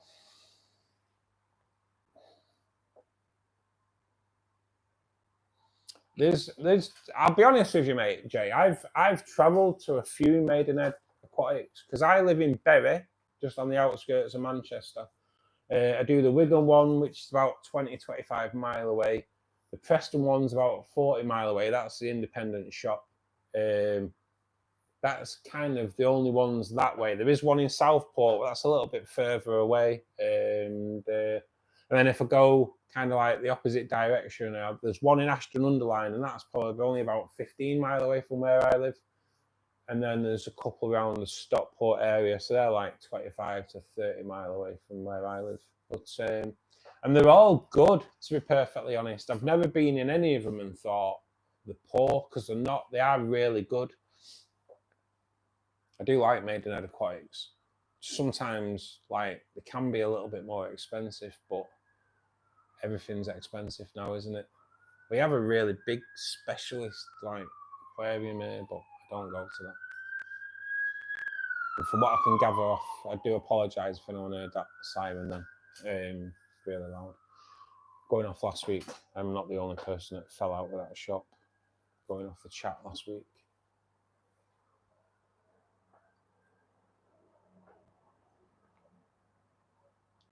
So what about in the States, Ron? Is that more like Petco? Because we have like pets at home here, and I don't know. I have bought fish from there, but they don't seem to last long. And although I do kind of try and get a Mano shrimp from there, because their Mano shrimp do well, and it's quite good trying to watch the girls try to catch them because it freaks them out. So it's good to go in there and do that. Although I've got to admit, a Mano shrimp freaked me out when I first put a Mano shrimp in the tank, because they've got legs like spiders, aren't they? And yeah, they did freak me out. PetSmart and Petco. Is PetSmart good, mate? Yeah. See, we have. It's called Pets at Home, but yeah, none of them really get the greatest of write-ups. In all fairness, they don't. But you've got to go off your own. You've got to go off your own judge of the shop, haven't you? Because I am a bit. When I go into an aquarium shop, I do look. If there's dead fish in the tanks and the staff aren't doing anything, it's not a great sign to me. It's a bit of a red flag. Yeah, mate. I'm the same. I trust their water. And I'll be honest with you, if you don't trust the water, then you shouldn't really be buying fish from them. But I do. I trust their water, mate. I do. Because when you go, the tanks are always spotless, and that's kind of what you want to see. When I walk into a store, I don't want to see the staff stood around talking and messing about with each other. I don't want to see dead fish. I know you're going to see dead fish. You will see it. I know it's inevitable. But if the staff are all stood around doing nothing and there's dead fish, to me, red flag. I want to see clean tanks and obviously disease-free.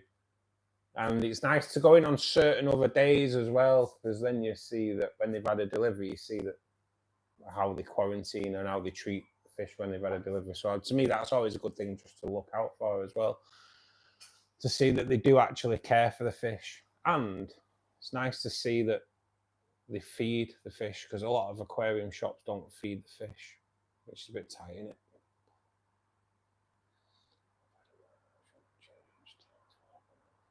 Seriously, I know Amano shrimp can jump out. I have lost a couple of Amano shrimp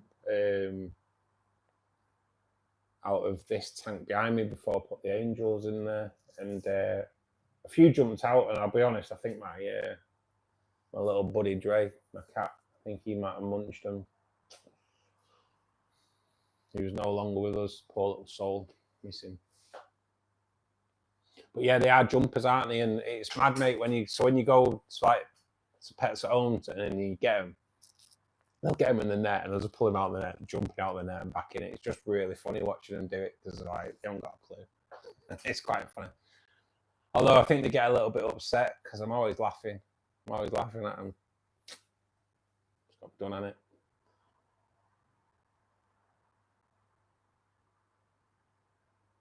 It is, mate. Yeah, they should always check out for any death that's in there, and even like throughout the day, just checking, because you never know. It's not something you want to see, is it? It's not something you want to see.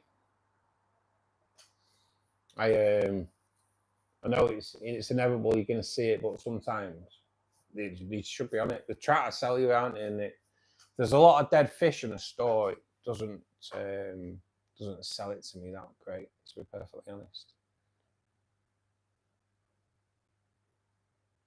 Yeah, the Neo Caridina do, mate. Yeah, that's why I've ended up putting a lid on my Neo Caridina, because I had a glass lid made for that as well. It's just one. I already had the template from the plastic lid that was on there, and I had a glass one made out of it.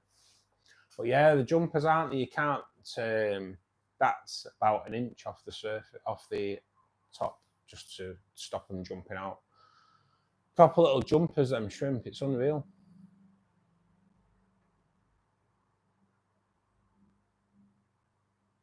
Yeah, mate. Yeah. To move them now, Ron. But I've moved a few over into the CO2 tank, and what I did, I got a little jar, a little glass jar, and I put an algae wafer in it, and I just put it in the tank and left it in there. And I went back about 15 minutes later, and I pulled it out, and the shrimp that were in there got transferred over to the other tank.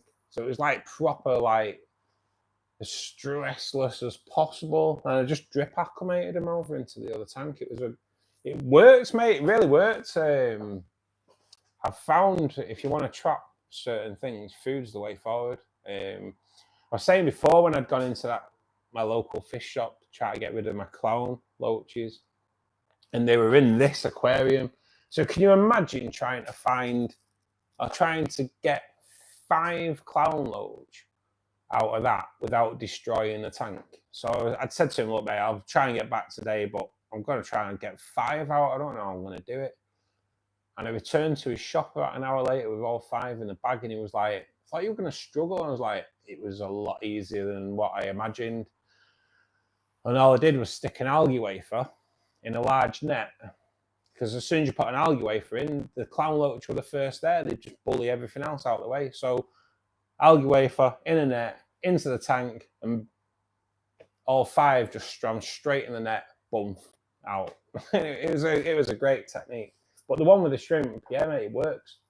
It works. And then you've say you can tip some of the water out and you can drip acclimate them, and it's just like it's proper stress free. There's no network involved whatsoever. It's really good, really good.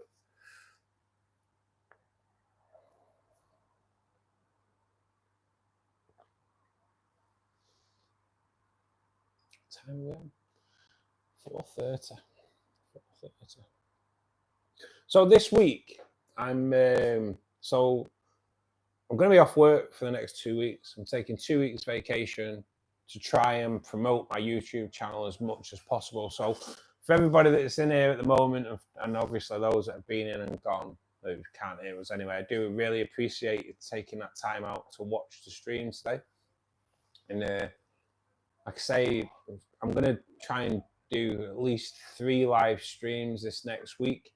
It's going to be a new segment that we will call the BGN Aquariums Fish Club, and it's just going to be a bit of a chat, and I will try and do some water tests on one of them, and we'll pick a topic and we'll try and discuss what we're doing on that topic throughout the stream. I'm kind of hoping that we'll build up a good community with that.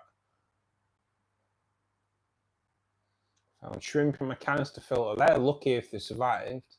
But I have had, to be honest, mate, I had shrimp in the rainbow tank when I first set it up, and they did all right. But I used to find shrimp in the canister filter regularly, even though I had like a foam strainer over there. I don't even know how they got in, to be perfectly honest. But I take it when they are like when they first hatch, the proper minute, aren't they? So I take it they just end up getting sucked in when they're that so small. And then once they're in the filter, they've got so much food to pick away at, aren't they? So they probably end up getting quite big.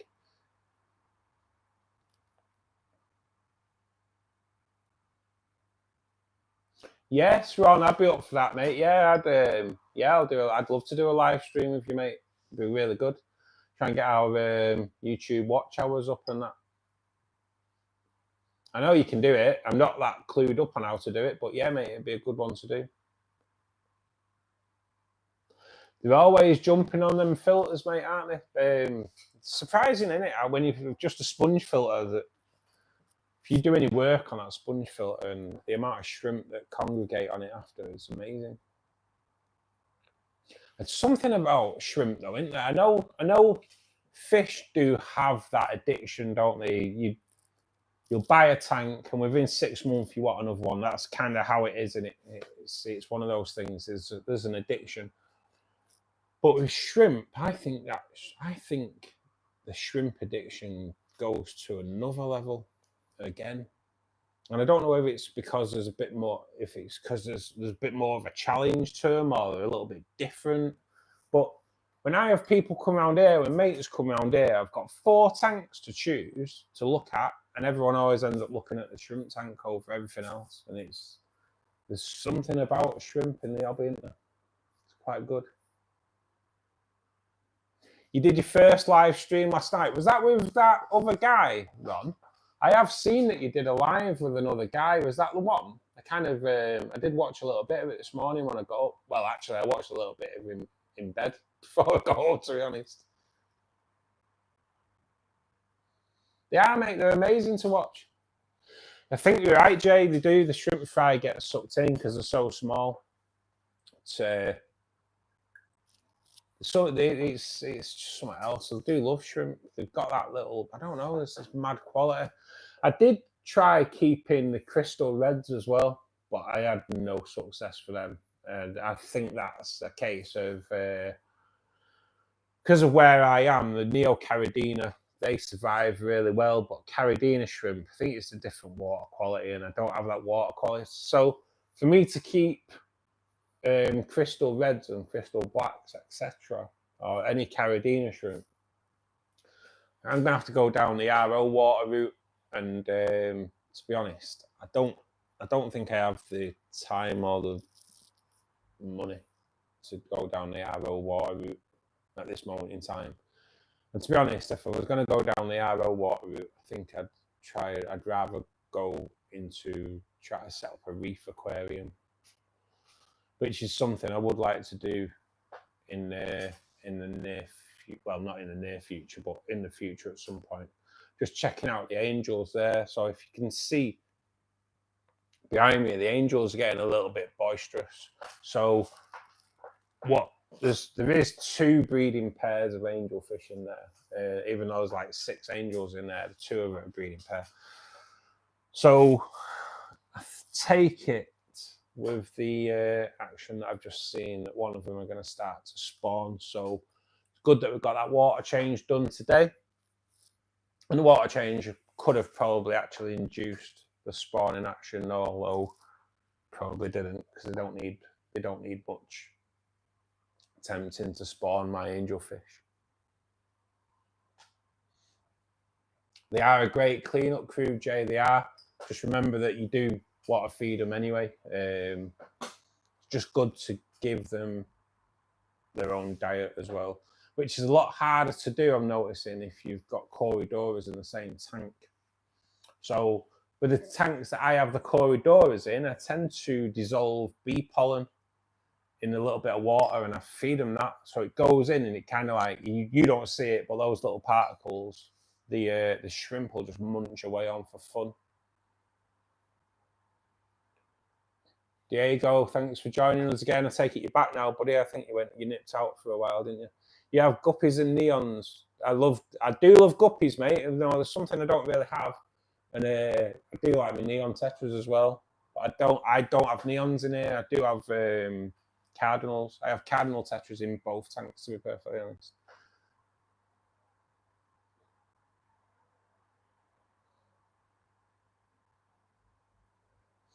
I always keep my water temperature, Diego, around between 74 and 78, but I tend to keep mine at 78. My rainbow fish tank is 78 degrees. My shrimp tank, I think that's actually 78 degrees as well. The only one I run at higher temperature is the angelfish tank. My angelfish tank runs at 82. And but your guppies, I think your good guppies are like 75, 78. It's probably your prime temperature on guppies, I think. Same with your tetras as well. I think tetras can tolerate a little bit higher, but don't quote me on that. I think they can though.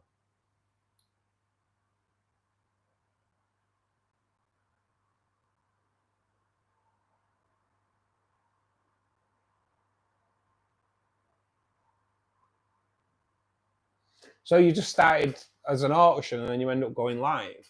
So what is StreamYard, Ron? I think we need to chat off air probably about that. I've never heard of that, mate. So I can just join into you, is it? I don't know. It'd be good, wouldn't it? Good to get some live streams. I'd want to try and, it's crazy, innit? Because you hear it on the TV, but I want to try and break America, because I think kind of a lot of my viewers are more UK based. So I would like to break America, and it probably help you break the UK, even though I've not broke the UK myself. Probably bigging myself up a little bit too much there. I don't keep the angels with my rainbows, mate. I do believe they can. One thing, you see, people say that you can keep angels and rainbows together because, like, you can keep anything with rainbow fish because they're not aggressive. But the problem I have with keeping angelfish and rainbow fish together in the same aquarium is they both grow relatively large, and rainbow fish are quite aggressive when they're spawning. And I don't think your rainbow fish would tolerate that, to be perfectly honest. I think it'd end up killing off your rainbow fish because they're so like docile and non-aggressive. So yeah, I wouldn't keep angelfish and rainbow fish together, although people say they can. But to me, the ideal rainbow fish tank, mate, is something that lives on the bottom half of the aquarium rather than the top half. Something that, so they're not in each other's space all the time. And to me, rainbows and angels do they kind of take up the same point on the aquarium. So I would stay clear. Nothing to do with the rainbows, more the angels. Angels are just so aggressive when they're spawning. There's quite a few short videos on mine with angelfish kicking off. And when angelfish are spawning, you can kind of tell which So I have 2 breeding pairs of angelfish in here. There's a set that breed on that side, there's a set that breed on that side, and you know which one it is because if they're spawning, every other fish is on that side of the tank. So yeah, I don't think they go well together. Ah, right, okay. So it's like Zoom. So when you do that, can you incorporate that into your YouTube then, Ron? Because I'm looking at trying to build up my YouTube hours with it more than anything.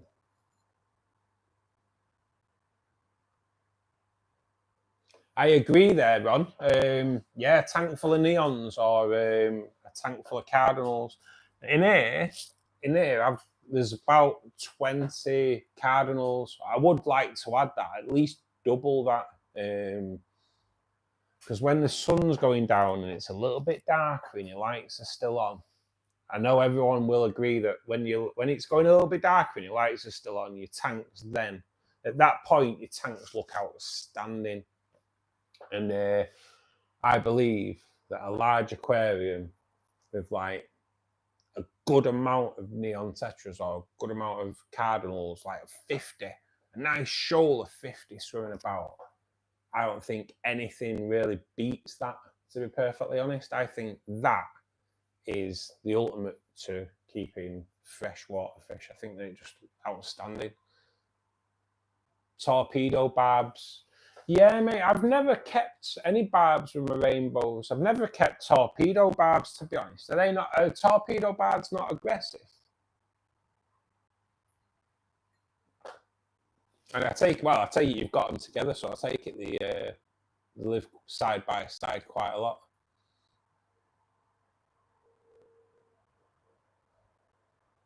Ah, right, that's good to know then, Ron, innit? Yeah, we'll have to look at doing that, buddy. Do like a joint stream.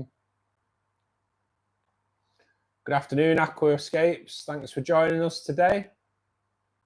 At this moment in time, we are 4:45 p.m.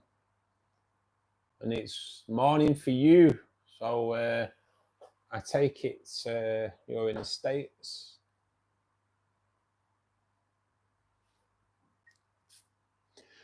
So I don't. What time did you do your stream? I thought it was live, mate, when I watched your stream this morning, Ron. I take it wasn't. So I kind of checked in for like 5 minutes.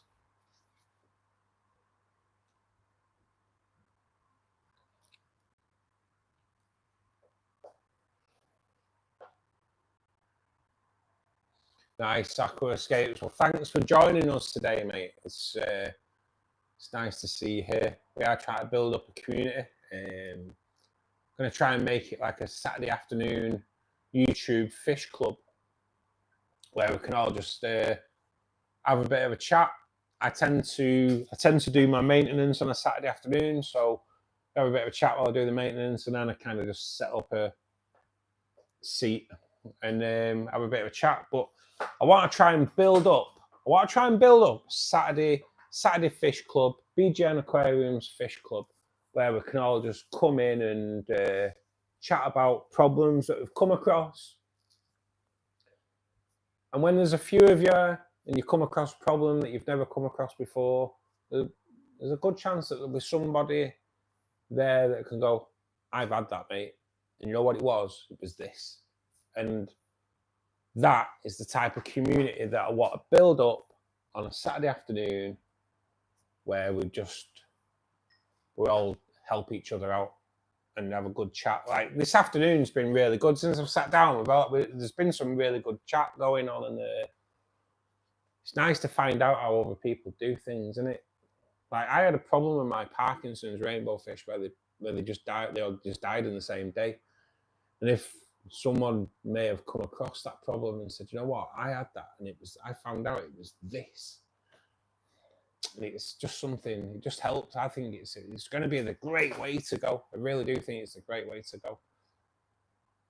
So 9 p.m. Yeah, so it was definitely, yeah, it was. I don't know why, mate. It came up. I'm sure it came up on my phone this morning that you was live, and I logged in, but it may have just been an old message. I've logged in and I started watching it from there. Thanks, Jay. Thank you very much, buddy. It's nice. Thank you for subbing, mate. It helps the channel grow so much. Really appreciate it. Really appreciate it. I do shorts, although my short videos have kind of slacked off a little bit, and I do long form videos that come out on a Friday afternoon, 3:15 British summertime, and in the afternoon, and then I've started doing these live on a Saturday. But over the next couple of weeks, there will be a few spur of the moment lives as well. Well, I say spur of the moment, I will try and give people a heads up when I'm doing it, and the topic I'll discuss, because I want to try and discuss a few different topics. Like one day I'll do the water test on maybe all 4 tanks and the source water, and we'll discuss that. We'll go through feeding techniques and just everything. We'll just try and build up a community that I just think it'll be the way forward.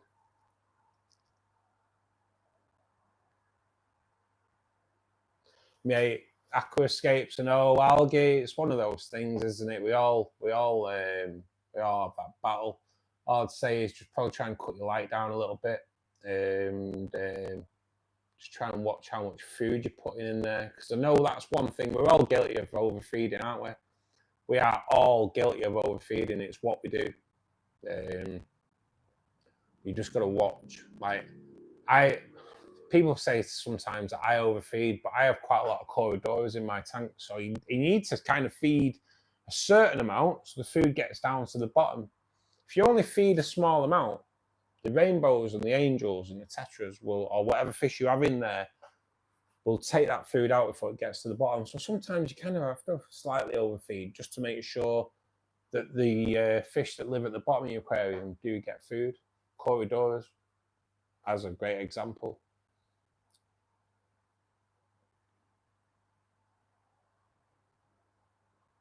Are they pricey? Yeah, the red. See, we do get. I have seen torpedo barbs here, and to be honest, mate, yeah, they are quite expensive here when I think about it, because you don't see them small. You see them at a size, and I think that's what dictates the price. To be perfectly honest.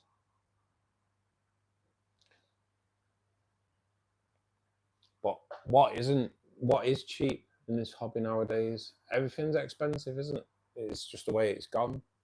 But to be honest, I don't think it's ever been the cheapest of hobbies anyway, to be perfectly honest. I think there's always been quite a markup on everything you buy. And the rainbow fish, Jay, I have, there's Anubias. All my tanks are quite Anubias heavy. Anubias, Java Fern. There's some crypts in there, which I'm trying to hide from the rainbows, because the rainbow fish do tend to eat the crypts quite a lot.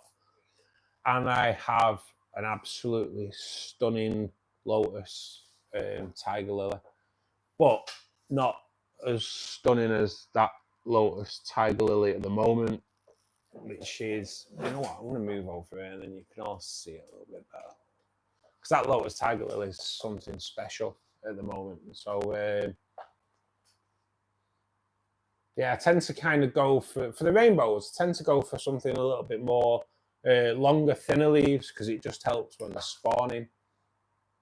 Like I've got a massive like clump now of Java Fern, and that is solely because I've only ever bought like 2 Java Fern plants, but Java Fern grows all these little plantlets out of its leaves. So as them plantlets grow, I kind of take them off and I re-stick them like into this clump of Java Fern now. So I have this massive clump that's, looking at it, is easily like 30 centimeters or a foot long, this clump of Java Fern. And the rainbows, that's kind of ideal for rainbow fish spawning, really. Okay, okay, Ron, do you want to make me a coffee as well, buddy, please? I could do with a coffee myself.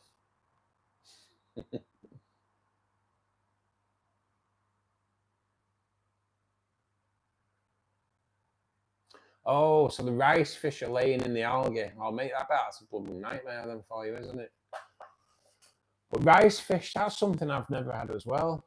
But they are beautiful, aren't they? I do see rice fish quite often in the UK, in the shops in the UK. Something I've never looked at, but maybe something in the future. They are spectacular.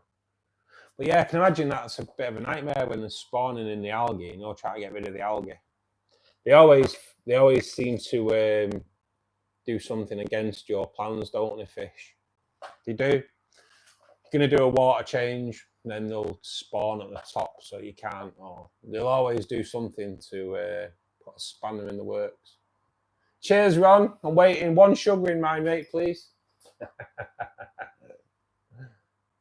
You can't find lotus. Oh, mate, really? They are a bulb plant, maybe online. I bought one from a store and I bought one online, but because of a bulb, transferring online is not really an issue. Jungle Val, mate. Yeah, I do have Vals in here, but they just haven't really taken that well. I think Vals need a bit of a stronger light. Probably not as much flow as what I have in the angel tank. But yeah, I had Vals growing really successfully in my CO2 tank because the CO2 tank I've kind of experimented with plants and the plants change in the CO2 tank quite a lot. But yeah, a lotus tiger lily, mate. They're just spectacular. As you can see with that one, it's just something else. And they were quite easy. And you can grow a lotus tiger lily to be two different plants. Really, you can if you let the lilies get to the surface, it might send out 2 or 3 lilies to the surface, and you won't really get any lilies growing around the bottom of the tank, and it'll just act like a surface plant, and it'll take the CO2 out of the atmosphere, kind of why it does that. But when it sends the little runners out to the surface, if you trim them off first so it doesn't get to the surface, what it does then is produce like umpteen lilies at the bottom, so it's still trying to get in as much carbon dioxide as possible and food. So it needs more lilies to do that under the water. So you end up with this spectacular bushy plant. And then what they'll do, they'll send out little runners as well, which will form another plant. And then it can also produce sister bulbs. So at the moment, that's a runner and 2 bulbs, and that's just come from 1 bulb. So because it sends out a sister bulb, you can cut that off and replant it somewhere else. So I can just leave it, which I've done on both, and you end up with this like big bushy red leafed beautiful plant.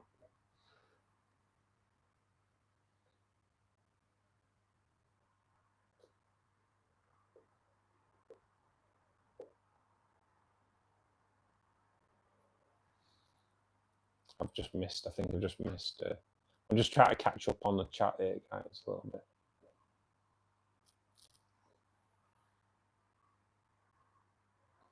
Yeah, mate, I think Ron's probably the one you want to see, actually, because I know Ron breeds fish quite often, so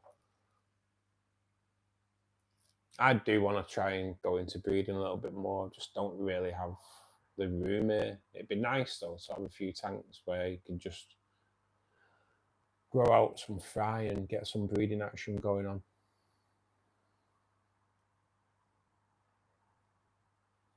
Because I would like to breed. The CBDs are the ones that I really do want to breed. That tank, I'd like to breed the CBDs, and I'd like to breed the cories, the albino cories. So that's probably the tank where I'll concentrate on breeding more than anything. And the shrimp tank, where they just look after themselves with the breeding. No encouragement needed there, to be honest. We never have enough space, do we, Ron? No matter what, I sit here and I look, oh, could I get a little tank there? Could I get a little tank there?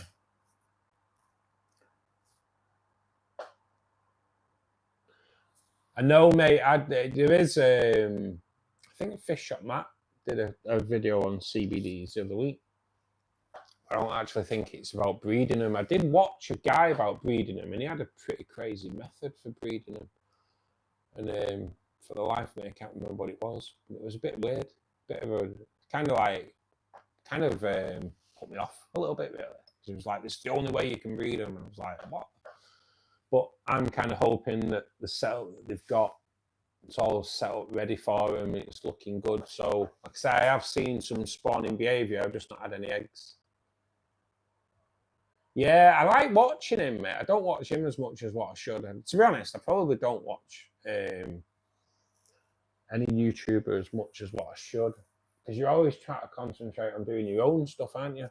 And, you know, and try to promote your own videos and that. So I end up neglecting other YouTubers and other YouTubers that have come mates like you, Ron. You know, it's like my mate Richard. I don't watch his videos as much as what I should. It's just time, innit? He's just never enough time to do what you need to do for your channel and to help support other channels.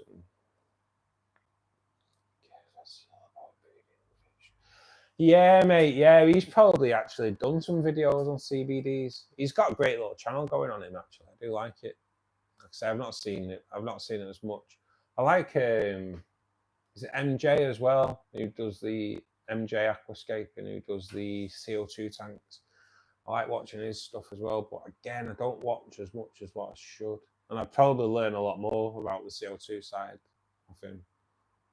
But I am a bit of a trial and error person. I like to learn by my own mistakes.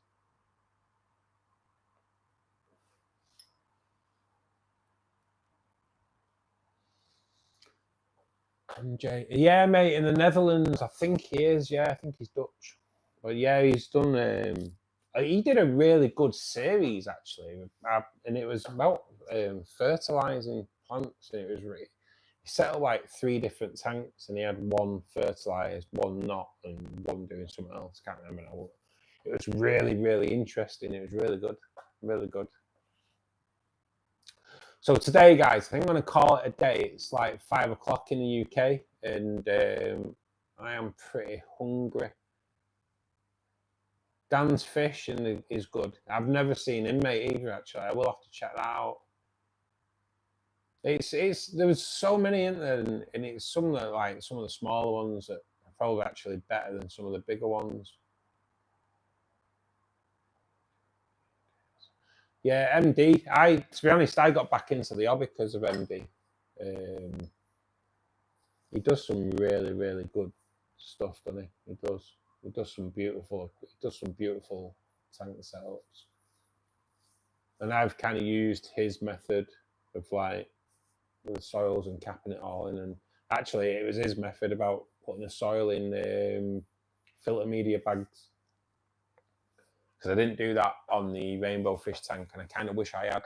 I wish that I'd put the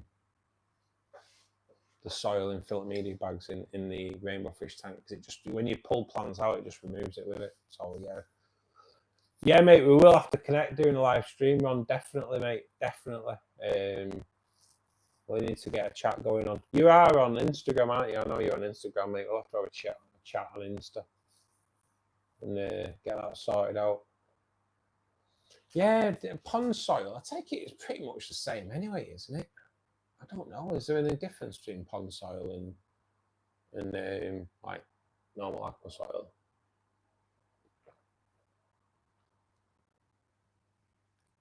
But yeah, Ron, we will connect up, mate, regarding the live stream. Definitely. I am going to call it a day now, guys, because I'm starving. I really am hungry. So just like to say thank you all for joining today. And if you could subscribe to the channel if you haven't already, I really would appreciate that. If you can like everything that you watch, I really appreciate that. The latest video is well worth watching if you are in the aquarium hobby, because it is about euthanasia. And it covers quite a few different methods of euthanizing dead fish, poorly fish. And only one method on the video is actually recommended by the RSPCA. So it is well worth checking that video out if you're in the aquarium hobby, especially if you think getting rid of poorly fish is flushing them down the toilet. It's quite an eye-opener. It's not a great way to doing it. So thanks again today, guys, for joining us. It has been nice chatting Aquascapes. I will be back throughout the week and definitely will be back Saturday afternoon. Thanks, everybody. Thanks, Ron, Jay, Josh. You've all been absolutely brilliant. Diego, thank you so much for joining us today, and I will see you soon. I love you all, and have a good evening or a good day, whatever it is you choose to do. See you soon, guys. Bye now.